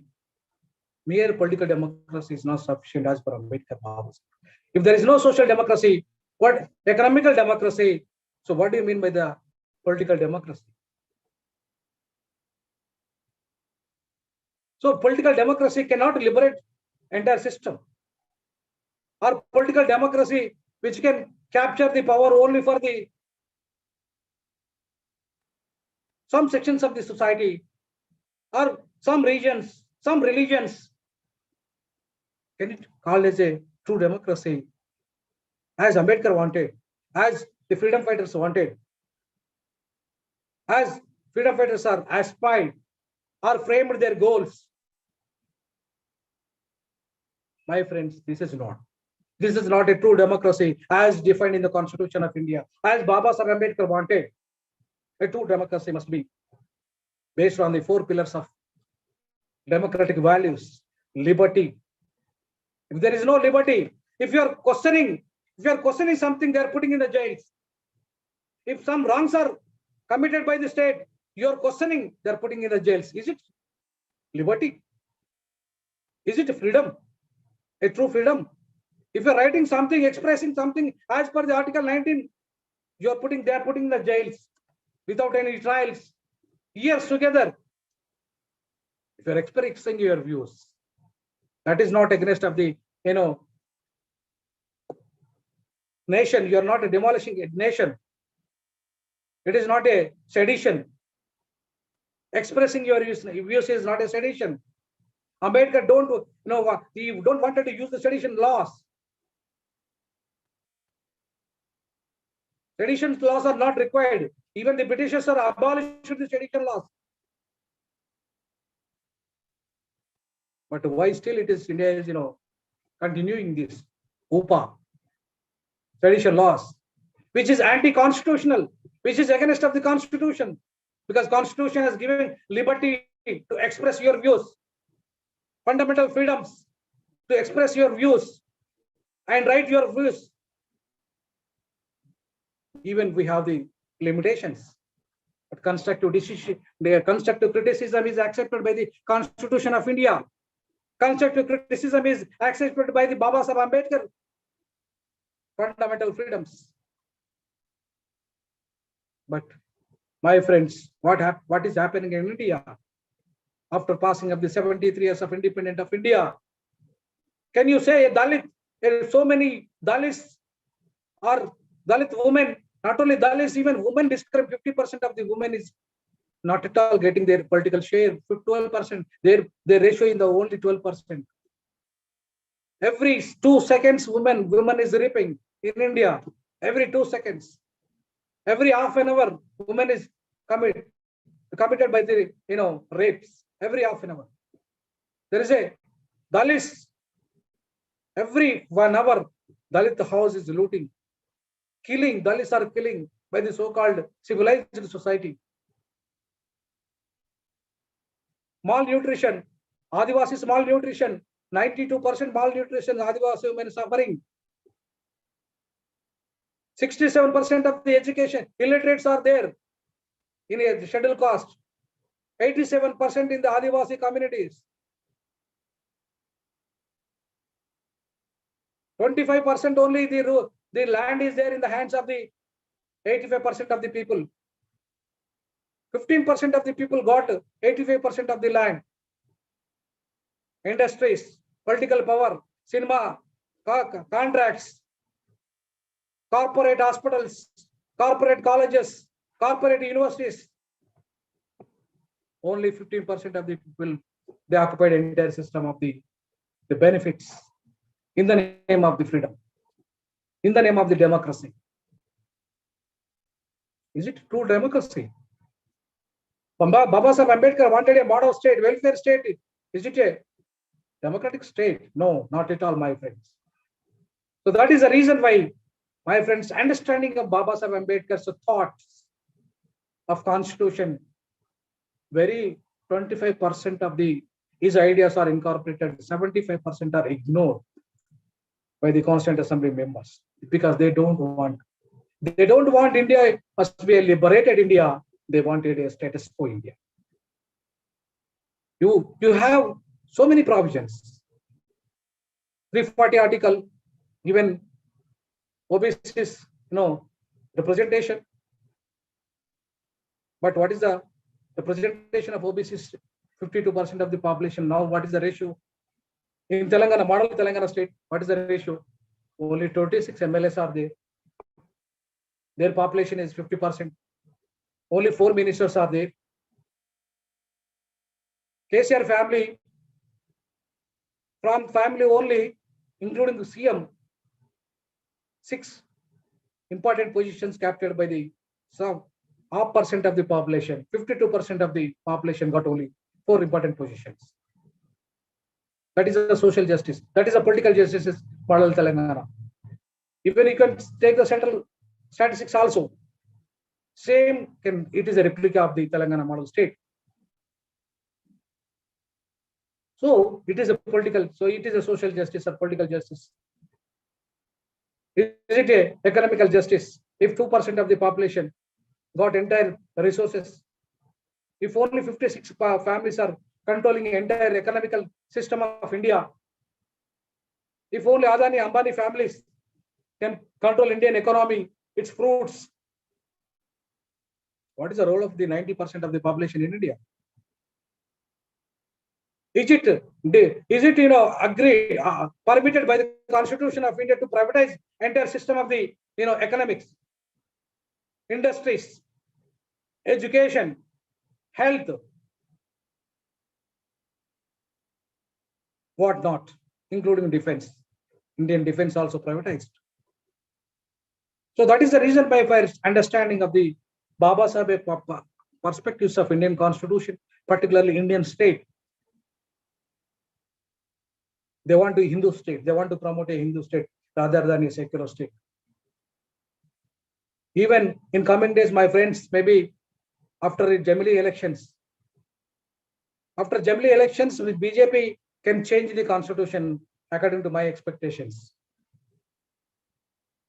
They want to change the India under Article 1 clearly says India that is Bharat, India that is Hindustan.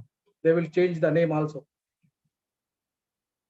They will change the entire system of the basic foundations of Indian democracy based on the liberty, equality, fraternity, and justice. They can completely demolish these fundamental principles.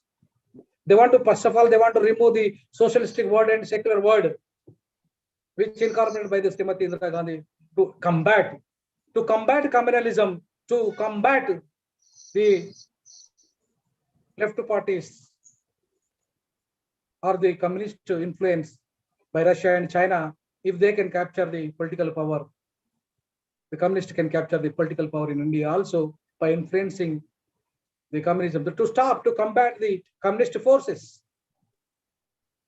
She incorporated, by even for political reasons, even she wanted liberated India by implementing the Garibi Hatao. She's the only lady who incorporated land reforms. The highest land reforms introduced by the Srimati Indira Gandhi till the date, the fruits of the land. The landless people have got the land because of the Srimati Indira Gandhi. The houseless people got houses because of the Srimati Indira Gandhi. Indira Gandhi repealed the right to property as a fundamental right. She made it as a constitutional right. 42nd Amendment Act is one of the greatest liberation of India, particularly the weaker sections of the India, by implementing the reforms, land reforms, and even policies, even the 5 years plans, and also sub plans for the scheduled caste and scheduled tribes, minorities, OBC communities, what not. Srimati Indira Gandhi even nationalized the banks, abolished all the kings in ornaments. Greatest revolutionary steps she has taken, and also she agreed. She has given a statement that because of Constitution, I got this an opportunity. Even I belongs to a family, Nehru family, but you believe or not, being a prime minister, I face a lot of problems. A woman faced a lot of problems.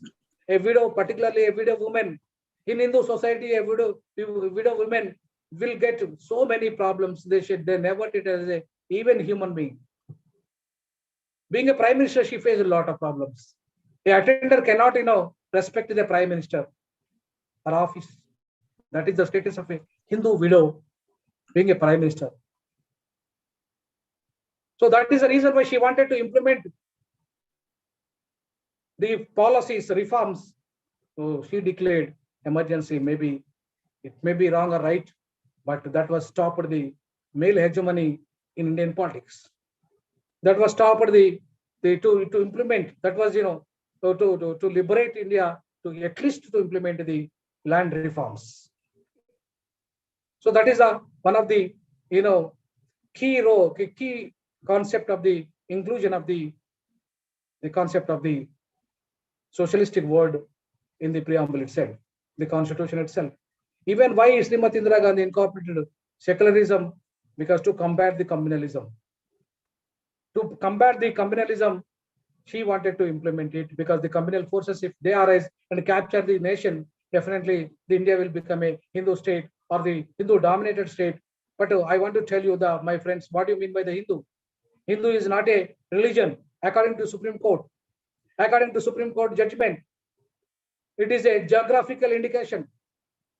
Hindu is not a religion. Sindhu geographical indication become a Hindu. Hindu includes everybody. Hindu includes Christian who are living in the territory of India. Hindu includes everybody. We are also part of Hinduism. Minorities are also Hindu Muslims. Christians also part of Hindu Christians, because they are all the soil, the son of the soil. They are the Mool Nivasis. They are the majority of the communities. They are the original Indians. Who are you to tell about to leave India? If you are a Muslim, go to Pakistan. If you are a Christian, go to America. Where you say that they are the son of the soils, they are the Bahujan Samaj, they are the Mool Nivasis. The constitution is permitting every right for every citizens who are living in the territory of India. That is the reason we must aware Baba Sahib Ambedkar's perspectives of Indian Constitution. Merely Indian Constitution is not only a legal document. If you implement it properly, it can liberate the entire system of India, not only education system, employment system, health system, every system of administration of the justice can be controlled by the government of India. Definitely India can be liberated. Even the capitalistic state is controlling entire resources. Why a welfare state like India is not at all controlling the corporate sectors? America is controlling entire system. America is giving resources for everybody, opportunities for everybody in the name of affirmative action, including in the private sector. Why not in India? Why Indian corporate sector is denying, giving reservations in the private sector? Is it a prerogative right of the corporate sector? If it is a prerogative right of the corporate sector or private sector, they should spend their own money. They're not spending their own money. They are spending banks' money. That is public money. That is government money. That is government is nothing, public money. Lakhs crores of the PS, amount is spent by the Adani, Ambani of the government. Land also in the free of cost, very meager amount. The government land is taken by the so-called corporate sectors, corporate hospitals, corporate colleges, corporate universities, subsidies. If you are taking subsidy, any concession from the government of India or the state government, you must be treated under the Article 12 of the Constitution, 13 of the Constitution. You are also part of the state. When you are taking concessions, when a corporate sector, private sector is taking concessions from the state, they are also part of the state. When you are part of the state, you must implement the rule of reservations. Rule of reservation is a fundamental right, a fundamental basic constitution, basic structure of the Constitution.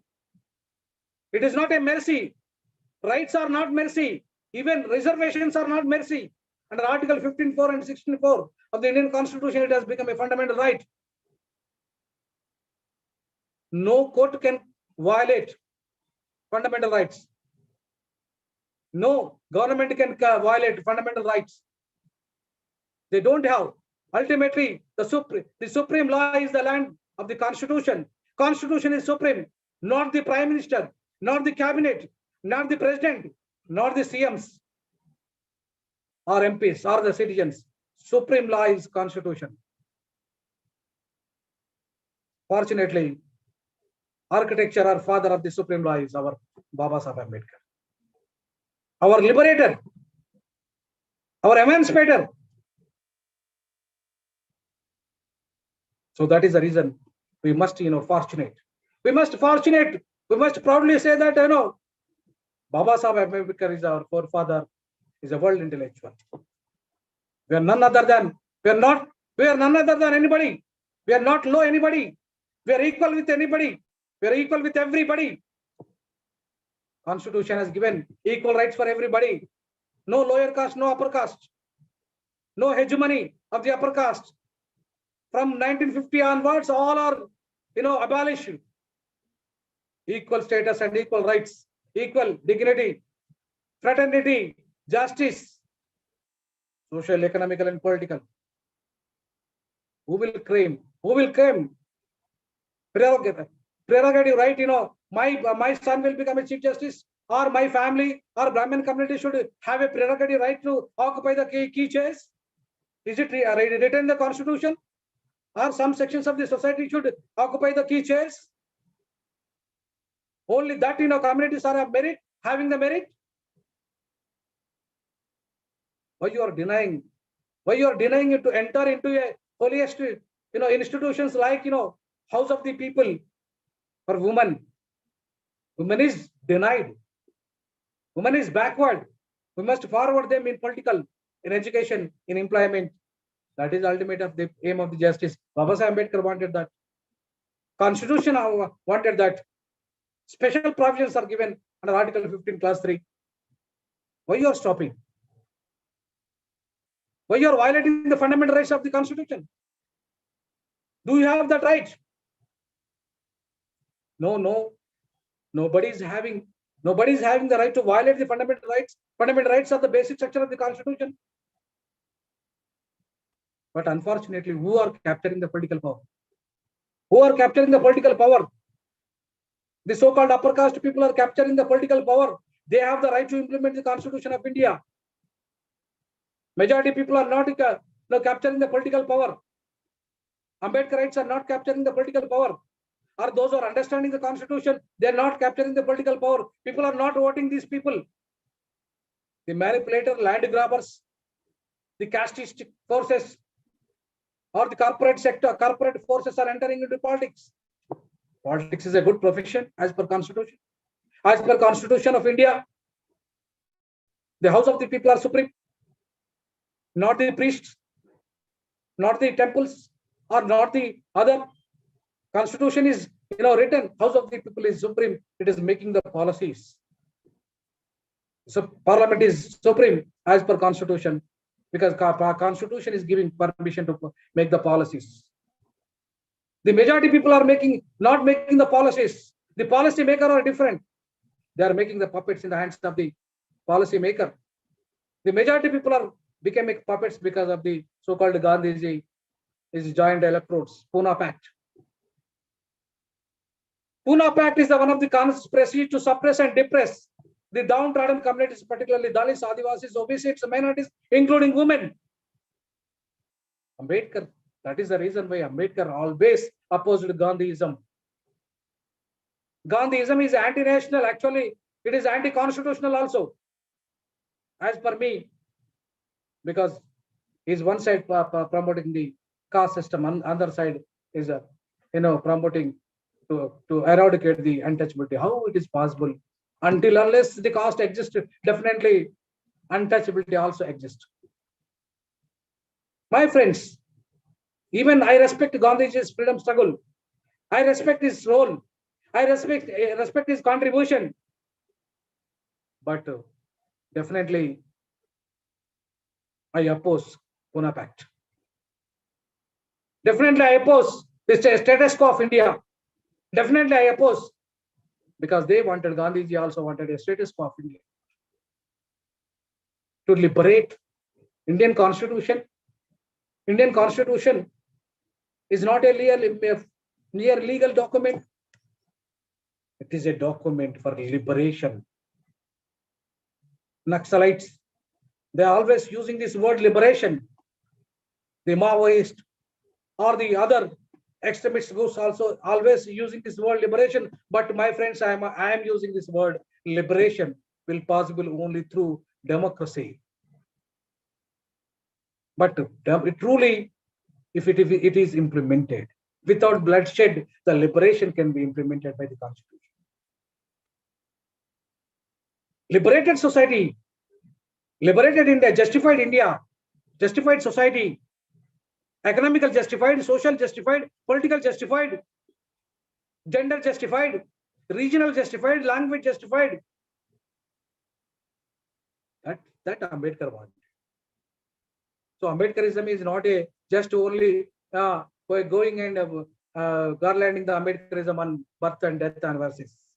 Ambedkarism is not only the merely only Buddhism, just converting the Buddhism on one religion to other religion. Ambedkarism is entirely liberation of Indian society. Not only Indian society, my friends. Ambedkarism now, it has become a world philosophy. 21st century is the Ambedkar century. Ambedkar century will influence the entire world. Ambedkar birthday, UN is celebrating World Intellectual Day. World Intellectual Day. So Baba Sahib Ambedkar's intellectualism can liberate the entire world. It can influence the entire world now. So that is the greatness of Baba Sahib Ambedkar.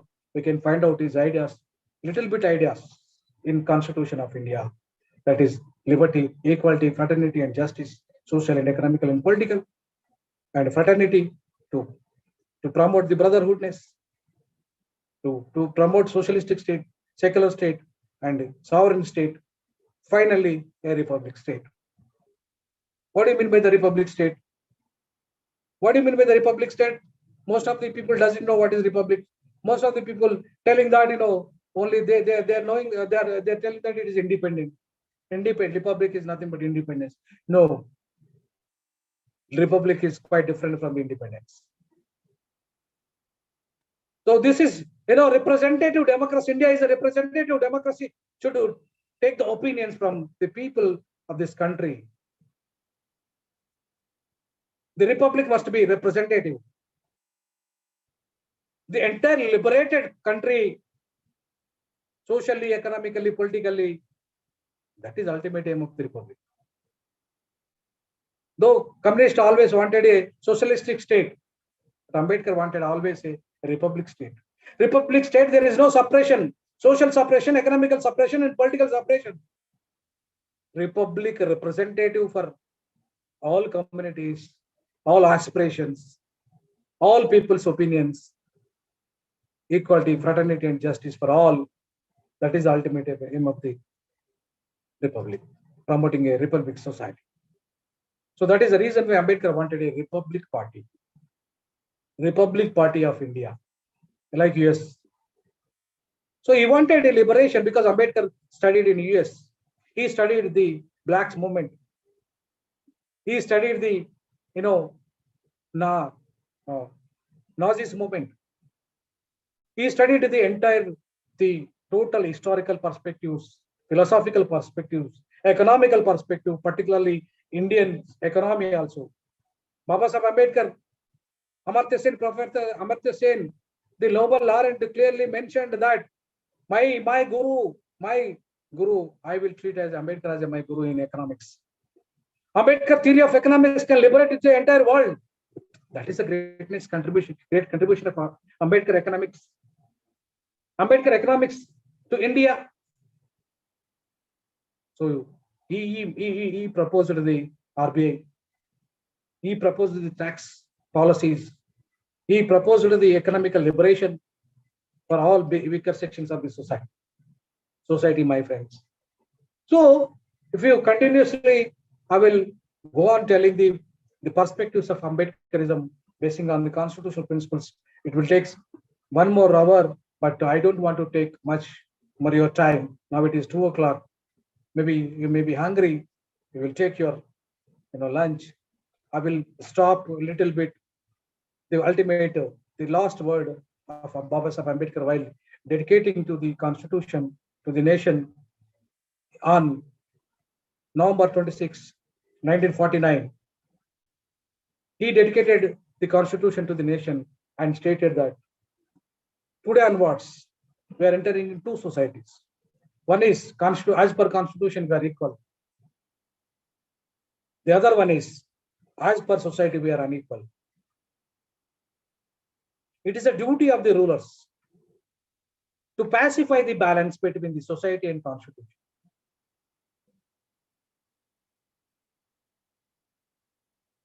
And promote the equality, not only on paper, by practice, by implementation. If it is a good constitution, whatever the good constitution I may write, if the ruler is bad, definitely the results will be bad. If the constitution is a bad constitution, if the ruler is good, if the implementation part is good, definitely it will give the fruits of the good society, justified society. But unfortunately, after passing of the independent constitution of India, 70 years, what is the ratio of the implementation of the constitutional values, constitutional principles? Maybe 5 to 10%. 90% of constitutional principles are not at all implemented, particularly Baba Saheb Ambedkar's thoughts in the constitution are not at all implemented. Even they wanted status quo India, not the liberated India. They wanted Hindu state, not a Indian state, basing on the liberty, equality, fraternity, and justice. What Baba Saheb Ambedkar wanted. That is the ultimate aim of the true democracy in India. Thank you very much. Giving this golden opportunity to share my views. All the elite people.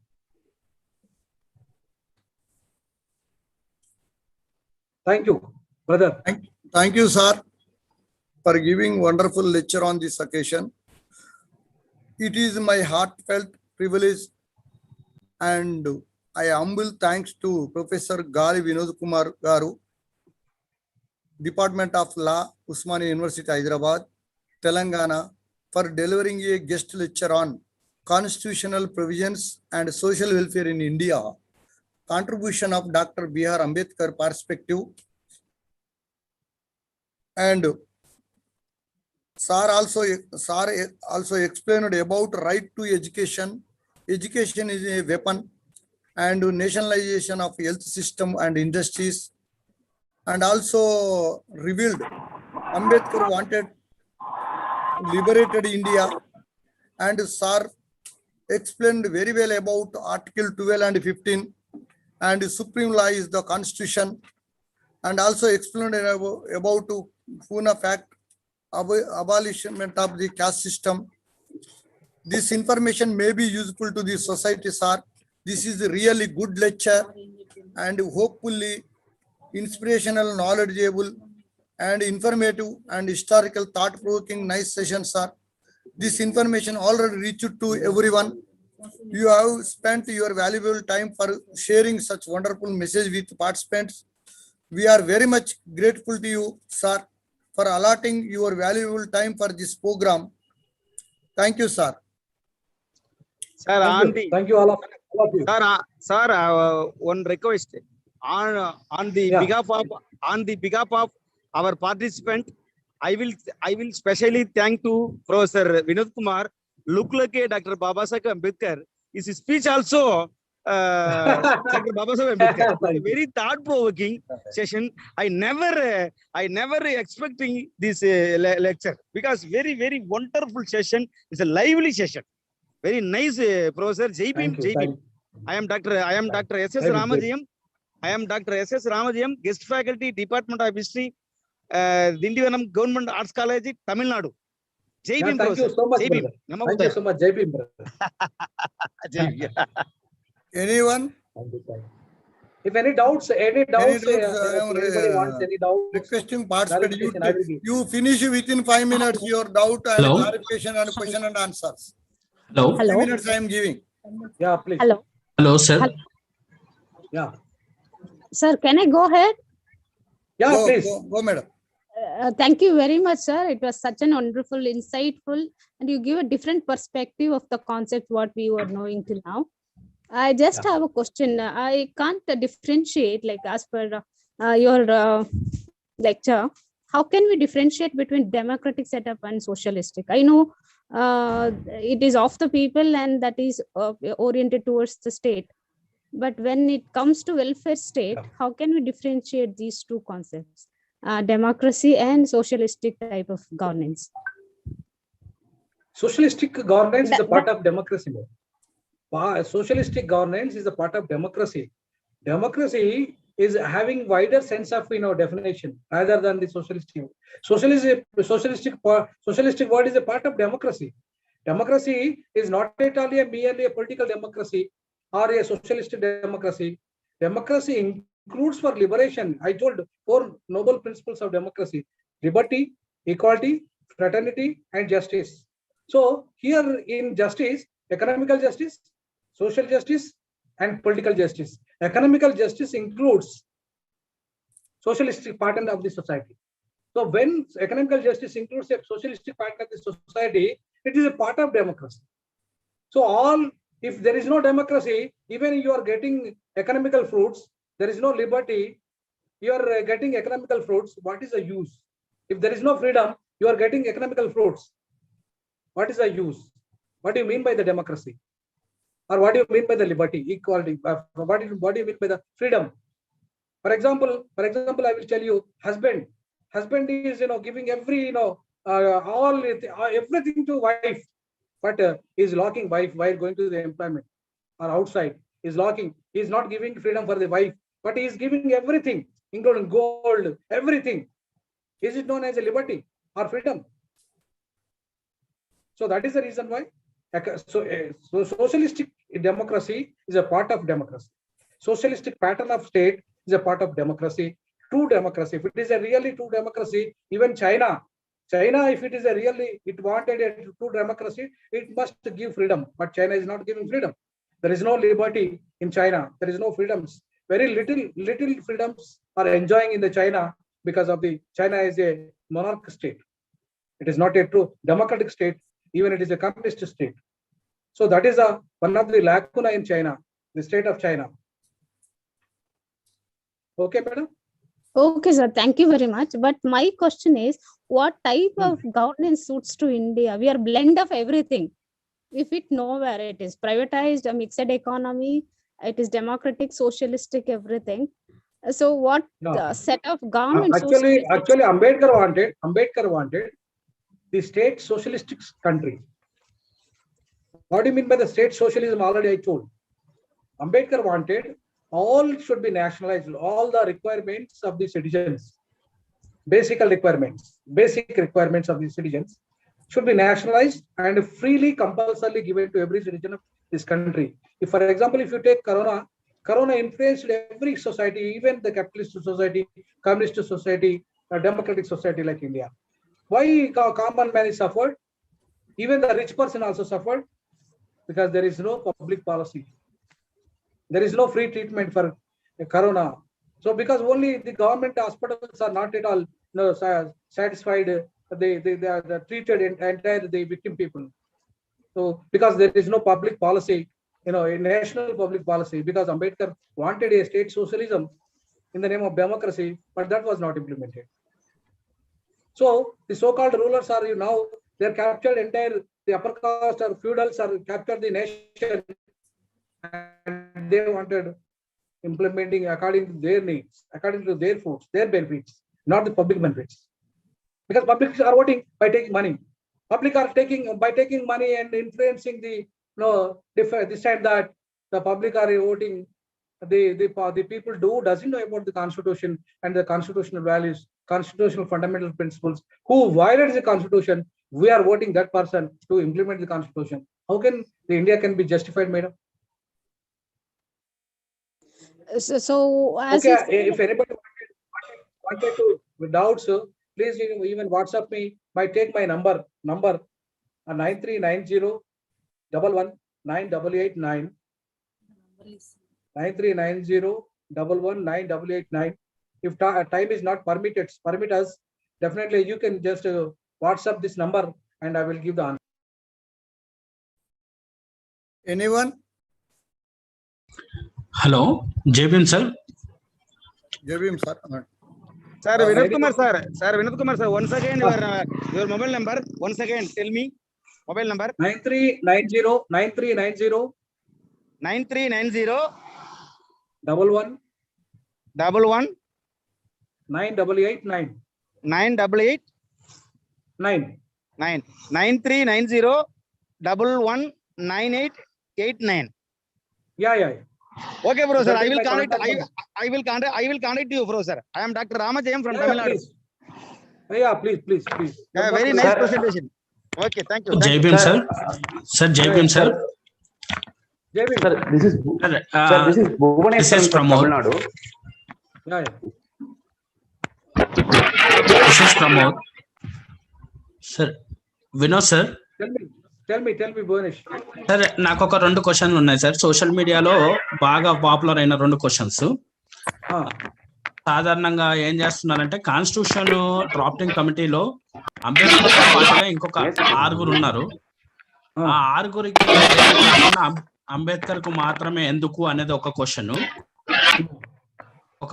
Ambedkar అలా రాయడానికి కూడా ఒక బ్రాహ్మణ వ్యక్తి help చేశాడు అనేది ఒక social మీడియాలో బాగా ప్రచారం చేస్తున్న ఒక మనవాద ప్రచారంలో నేను చూశాను. దీన్ని ఎలా చేయాలి? ఇంకొకటి అంబేద్కర్ పేరు కూడా ఒక బ్రాహ్మణ టీచర్ పెట్టాడు అని చెప్పేసి ఒక ప్రచారం జరుగుతోంది. ఇదంతా కూడా మనవాద ప్రచారంలో జరుగుతోంది. దాన్ని అంటే అంబేవాడే అనే పేరుతోనే వచ్చింది అనే ఒక వాదన జరుగుతుంది. దీన్ని ఎవిడెన్స్ చూపెట్టి మనం ఎలా కౌంటర్ అటాక్ చేయాలి, అంటే ఎలా చెప్పాలి అనేది ఈ 3 క్వశ్చన్స్. ఒకటి, అంబేద్కర్స్ మీరు ఒకసారి కాన్స్టిట్యూషనల్ డిబేట్స్ చదవండి.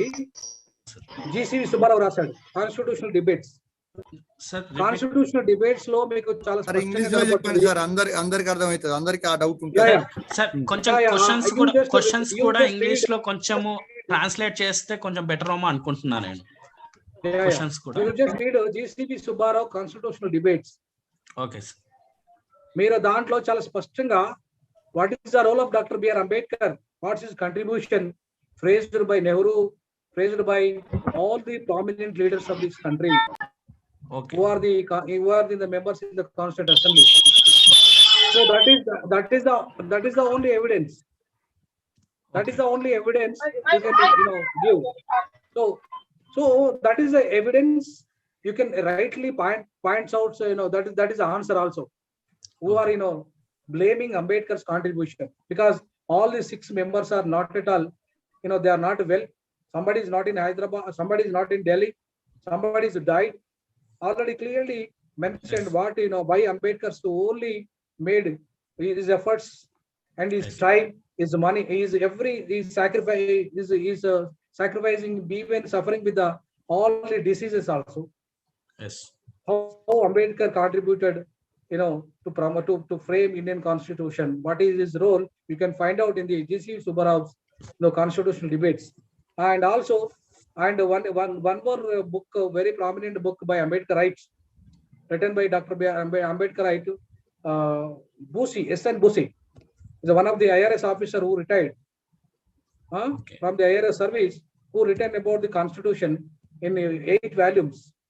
So he also mentioned what is the role of Baba Sahib Ambedkar. You can find out in that one. That is the evidence for showing how Ambedkar contributed and what is his role. The second point, the second question you have raised about the Ambawada Brahmins role of the Ambedkar name. Ambawada is one of the place. So that has become a Ambedkar Ambawada, who lived in Ambawada. So in the name of his native place, he has treated Ambedkar Ambawada,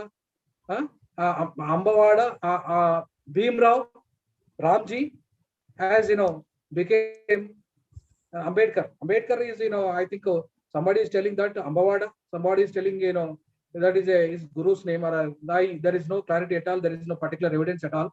But most of the Ambedkarites are believing that he is not Ambedkar, he is Bhimrao. Bhimrao Ramji. Sir ఇక్కడ ఒక చిన్న నేను చూసింది Facebook లో, అంబేద్కర్ గారి మునిమనవడు ఉన్నాడు రాజారత్నం గారు. అవును. ఆ ఊరికెళ్ళి, అంబేవాడ అనే ఊరికెళ్ళి ఆ ఊర్లో వీడియో తీసి పెట్టారు సోషల్ మీడియాలో, ఫేస్బుక్ లో ఉంది అది.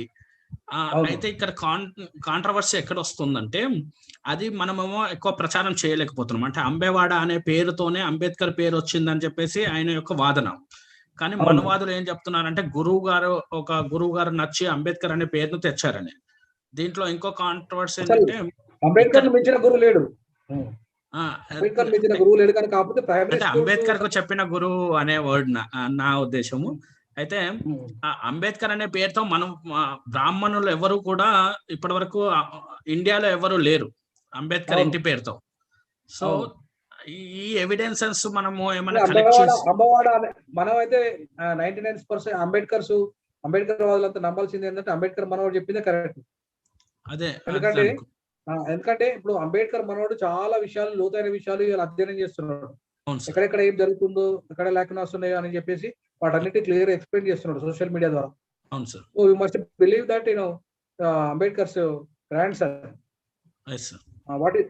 ఆయనదే నమ్మాలి. మనం అంబవాడ నేమ్ నుండి అంబేద్కర్ వచ్చిందనే మనం చూడాలి తప్ప అంబేద్కర్ ఊరికి వెళ్ళి కూడా వీడియో పెట్టాడు. కానీ అది మనం ల్యాక్ అవుతున్నామా, ఎక్కువ ప్రచారం చేయడంలో మనం బ్యాక్వర్డ్ ఉన్నామా అర్థం కాదు. అది ఎక్కువ మందికి చేరలేకపోవడం కూడా మన fault. Personal number already you have taken personal number from Professor Gali Vinod Kumar. You please contact through phone mobile number. Sir will clarify all doubts which you have. So I want to give explanation to you. Ambedkar is not against Brahmins. He is against Brahmanism. He is against Brahmanism. He is against the Manuvada. He is against Manuvada. So Brahmanism is nothing but Manuvadam. Manuvadam is nothing Brahmanism. We can also find out the Brahminical attitude of the Dalits also. Dalit Brahmanism is there. BC Brahmanism is there. Minority Brahmanism is there. So everywhere Brahmanism is nothing but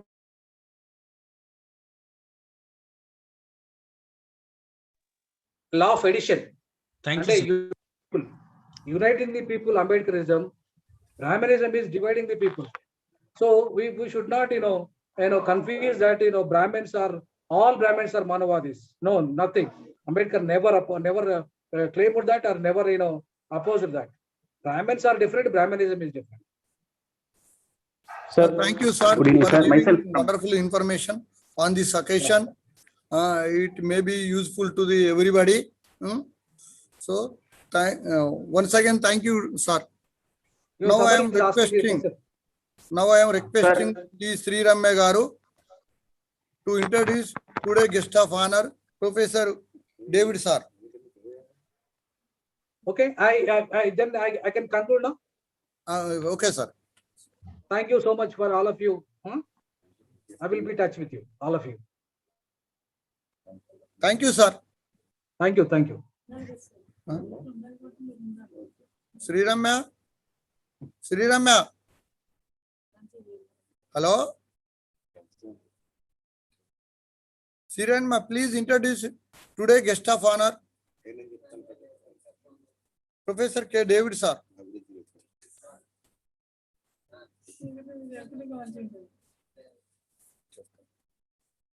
అయిపోయింది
నేను అసలే ఇయ్య.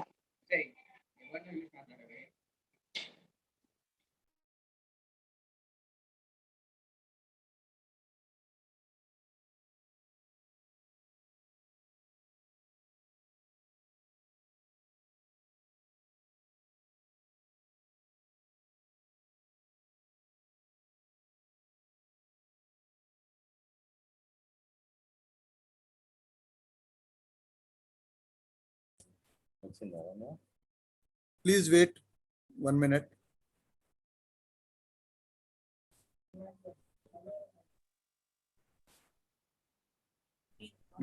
Place ఉంది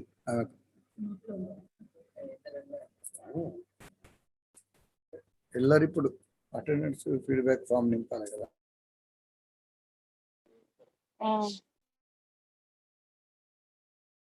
Srirama, please introduce.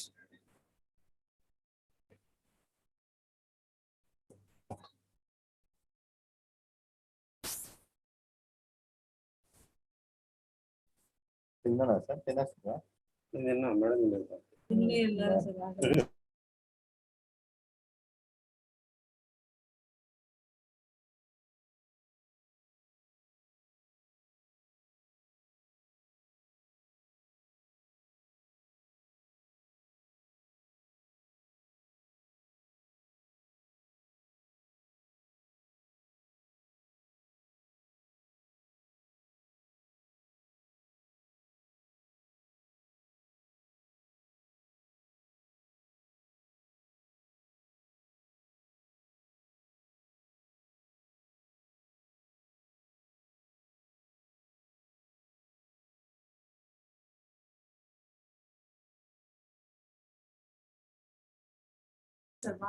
Sreeramya, please introduce.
Hello,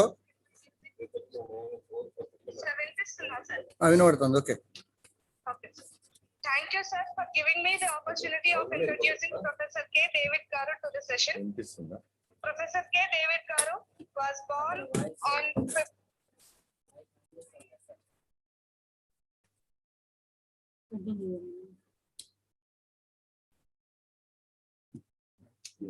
in the Kakatiya University in the year 2009, and as professor in the year 2000.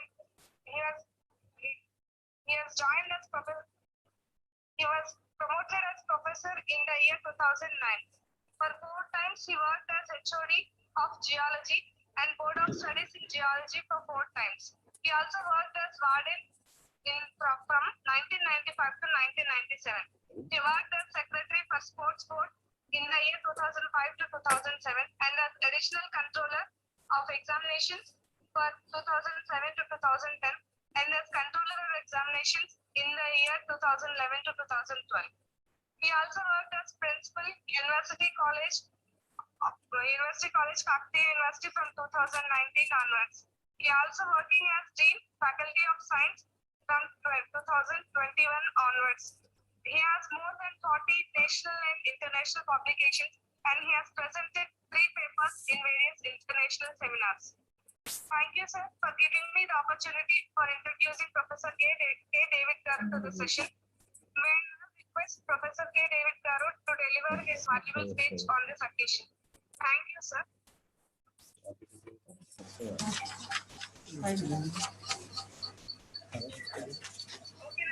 Okay, Sanjay, thank you. Okay, sir.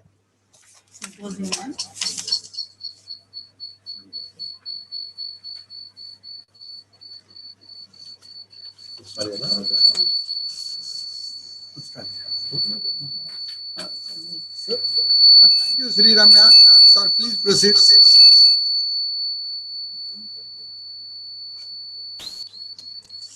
Please proceed, sir. Good afternoon to one and all. At the outset, I thank the Professor G. Sammaya Garu, Director for Dr. B.R. Ambedkar Study Center, Kakatiya University Unit.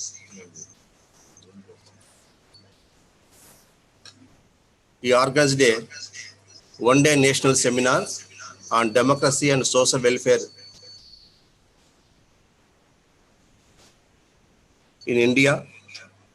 Chhatrapati Sahu Maharaj and Dr. B.R. Ambedkar, a person. After listening of Professor G. Vinod Kumar keynote address, my heartfelt congratulations. Professor G. Vinod Kumar is best friend of mine. Almost at 25 years, we have some friendship. He is a great scholar,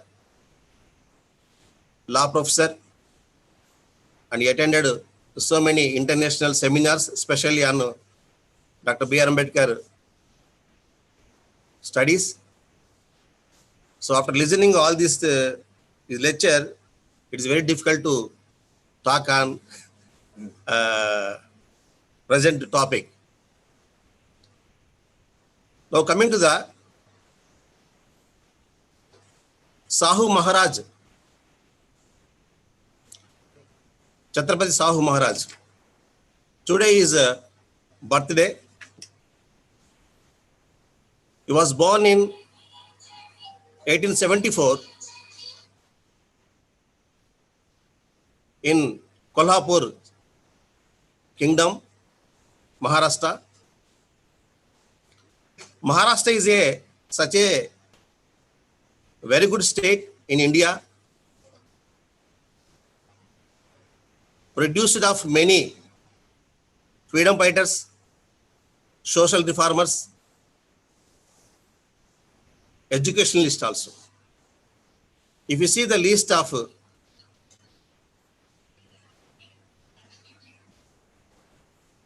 Jyotiba Phule, Mahatma Jyotiba Phule from Maharashtra, Dr. B.R. Ambedkar from Maharashtra, Agakar is from Maharashtra, Chhatrapati Shivaji also from Maharashtra, and coming to the Sahu Chhatrapati Maharaj, also from Maharashtra. Three important leaders was born in Maharashtra state. They are the first social reformers in India.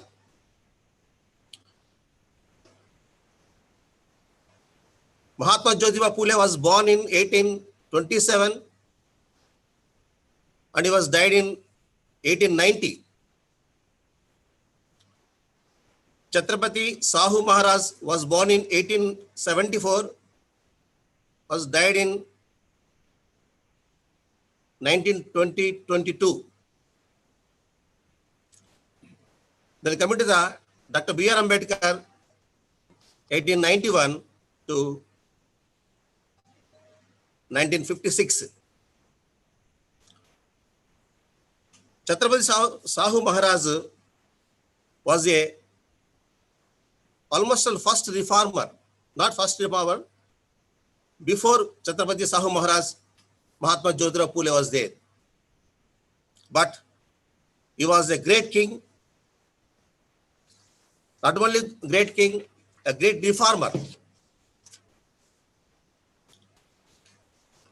So his reformers, if you see the list of his reformers, especially for the downtrodden people, weaker sections, and SC/ST, and minorities also, and women category also. If you see the list of his reforms,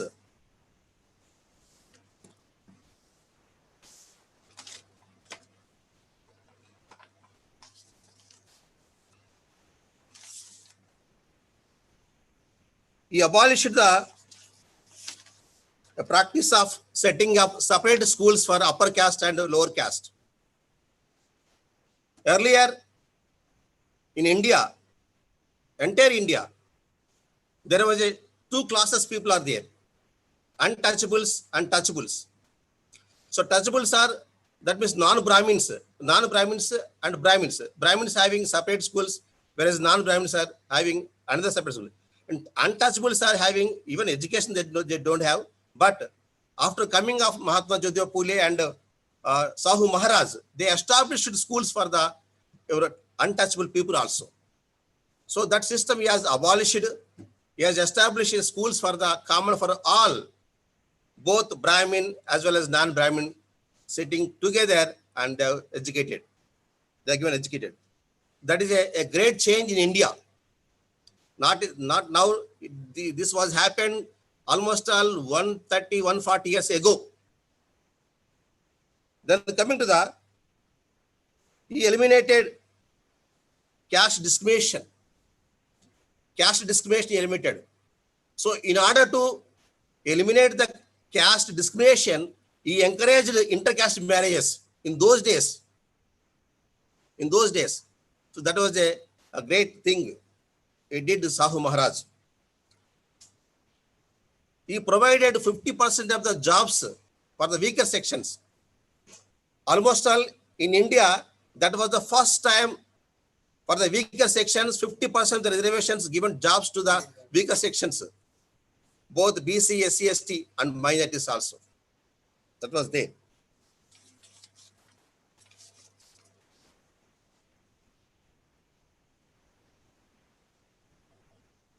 He started weaving and spinning mills for the weaker sections. For the development of the economically, they want to develop. He has provided weaving and spinning mills in those days. And he established many colleges also, many schools, many colleges also, for the educating of the poor as well as weaker and SC/ST minorities also in those days. And he established hostels also for the poor people as well as the weaker sections and untouchables also. And he has given scholarship for the poor people, especially untouchables in those days. He also introduced compulsory free primary education for the weaker sections.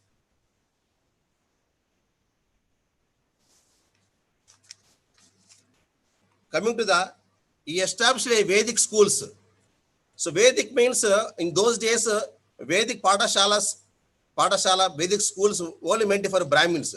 But he has established Vedic schools for the common for the non-Brahmins also in those days. It was a great achievement in those days.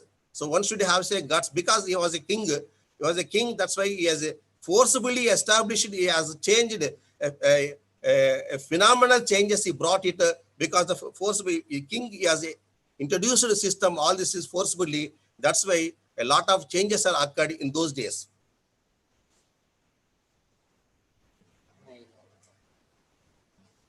Then he got LLD degree, delivery degree in Cambridge. That was in 1903. He went to London. He received a Doctor of Literature. He influenced by Mahatma Jyotirao Phule and Ambedkar in those days because both of he treated as a gurus. That's why he established so many things. He has very cordial relation with Dr. B.R. Ambedkar.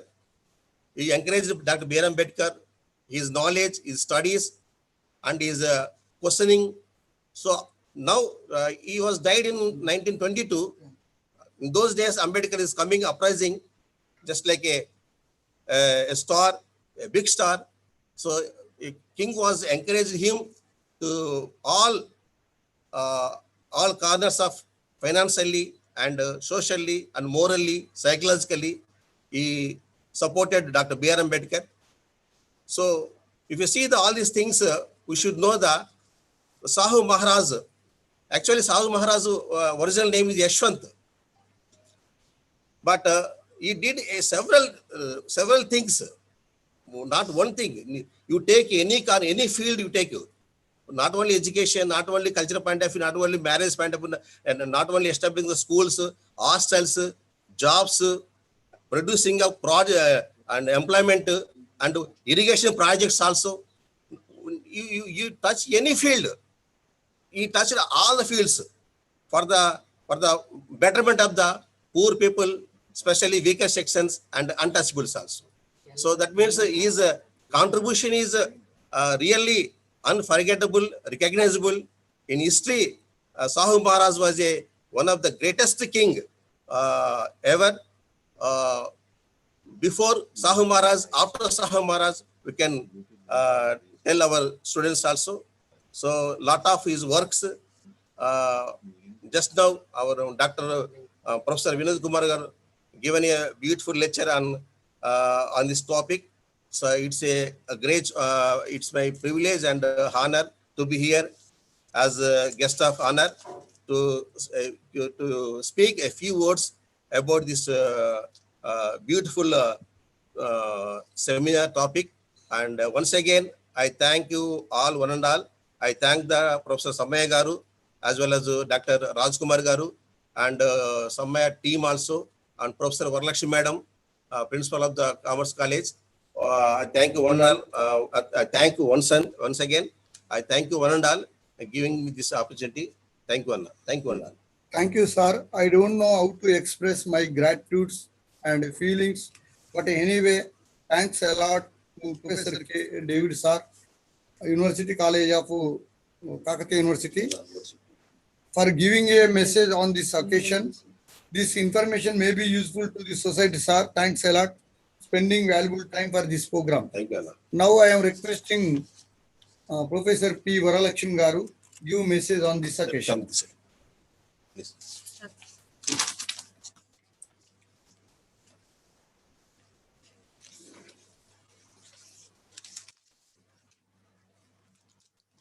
Good afternoon, all.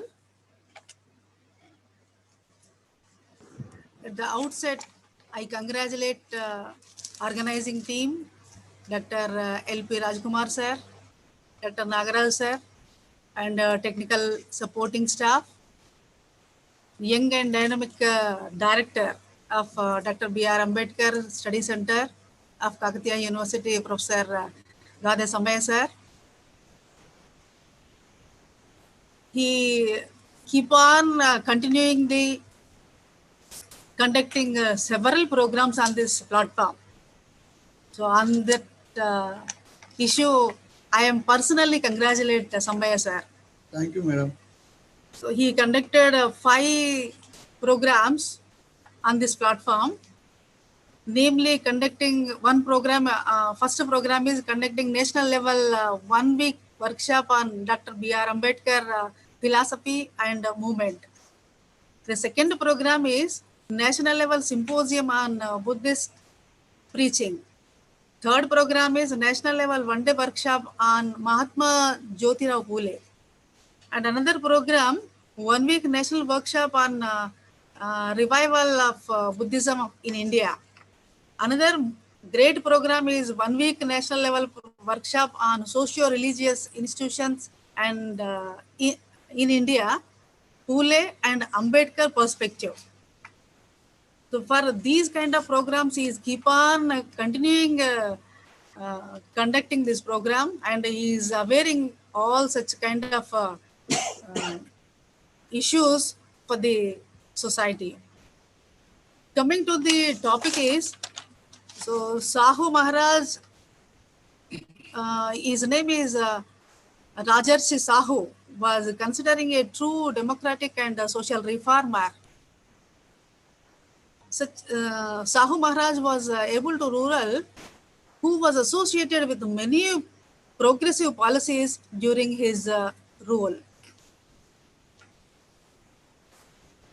In the connection, the Sahu Maharaj associated with Ambedkar was introduced to Dr. Ambedkar by artist of Dattoba Power and Dittoba Dalvi. The Maharaj was greatly impressed by the greatest intellect of young Bhimrao and his revolutionary ideas regarding to the untouchability. The two met a number of times during 1917 and 1921 and went over possible way to abolish the negative of caste segregation and provide caste-based reservation to select peoples. So like this type of both Sahu Maharaj and Ambedkar ideology was the same and both worked for the social reform. Finally, I wish you the best team and organizing team members to conduct more programs and encourage the society to get awareness of the social reforms. Thank you, sir. Thank you for giving me this opportunity. Thank you all. Thank you, madam. We express our sincere thanks, deep sense of gratitude to Professor Varalakshmi Garu for giving a valuable information on this occasion. Thank you, ma'am. Good afternoon to everybody. We have reached the final event of our workshop, that is valedictory vote of thanks. I, on behalf of Dr. B.R. Ambedkar Study Center, Kakatiya University, thanks all the dignitaries, delegates, organizers, and each and everyone who made this workshop a grand success. We have successfully completed one-day national symposium on democracy and social welfare in India, Chhatrapati Sahu Maharaj and Dr. B.R. Ambedkar perspective. Due to COVID-19, workshops were conducted online. The chief guest, Professor T.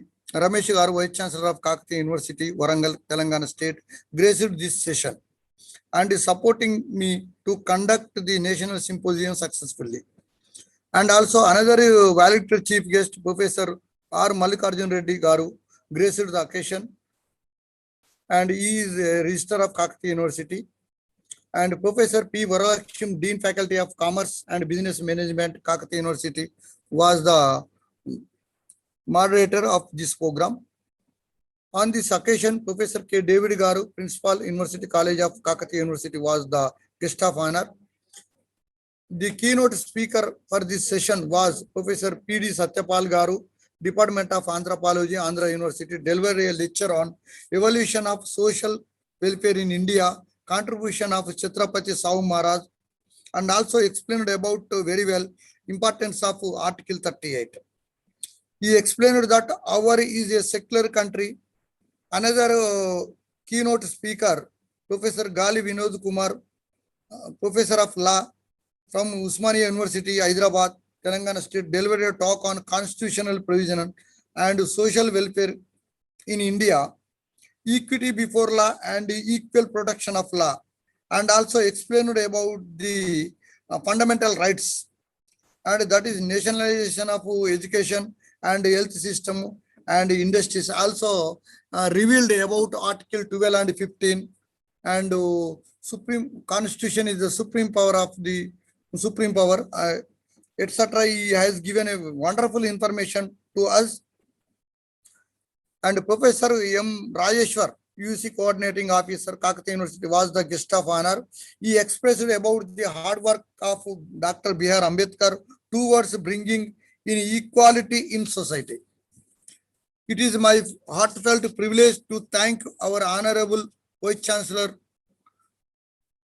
and Registrar of Kakatiya University for permitting us to conduct the one-day national symposium successfully. I, on behalf of Dr. Ambedkar Study Center, Kakatiya University, thanks all the dignitaries and delegates and each and everyone who made this workshop and grand success. My special thanks to press and media for covering the today session. Last but not least, the workshop has been conducted successfully due to the supporting of our organizing committee. A special thanks to Dr. L.P. Rajkumar Garu and Dr. V. Nagaraju, Dr. G. Naresh, Dr. P. Kumreya, Mr. T. Sri Ramya, and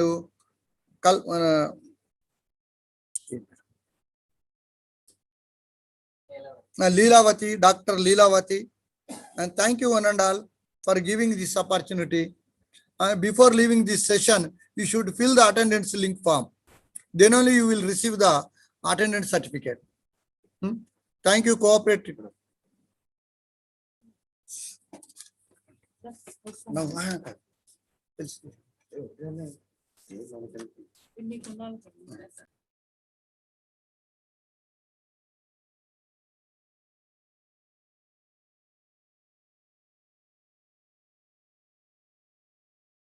Before leaving the hall, we are felicitating today guest of honor, Professor David sir and Professor P. Varalakshmi garu.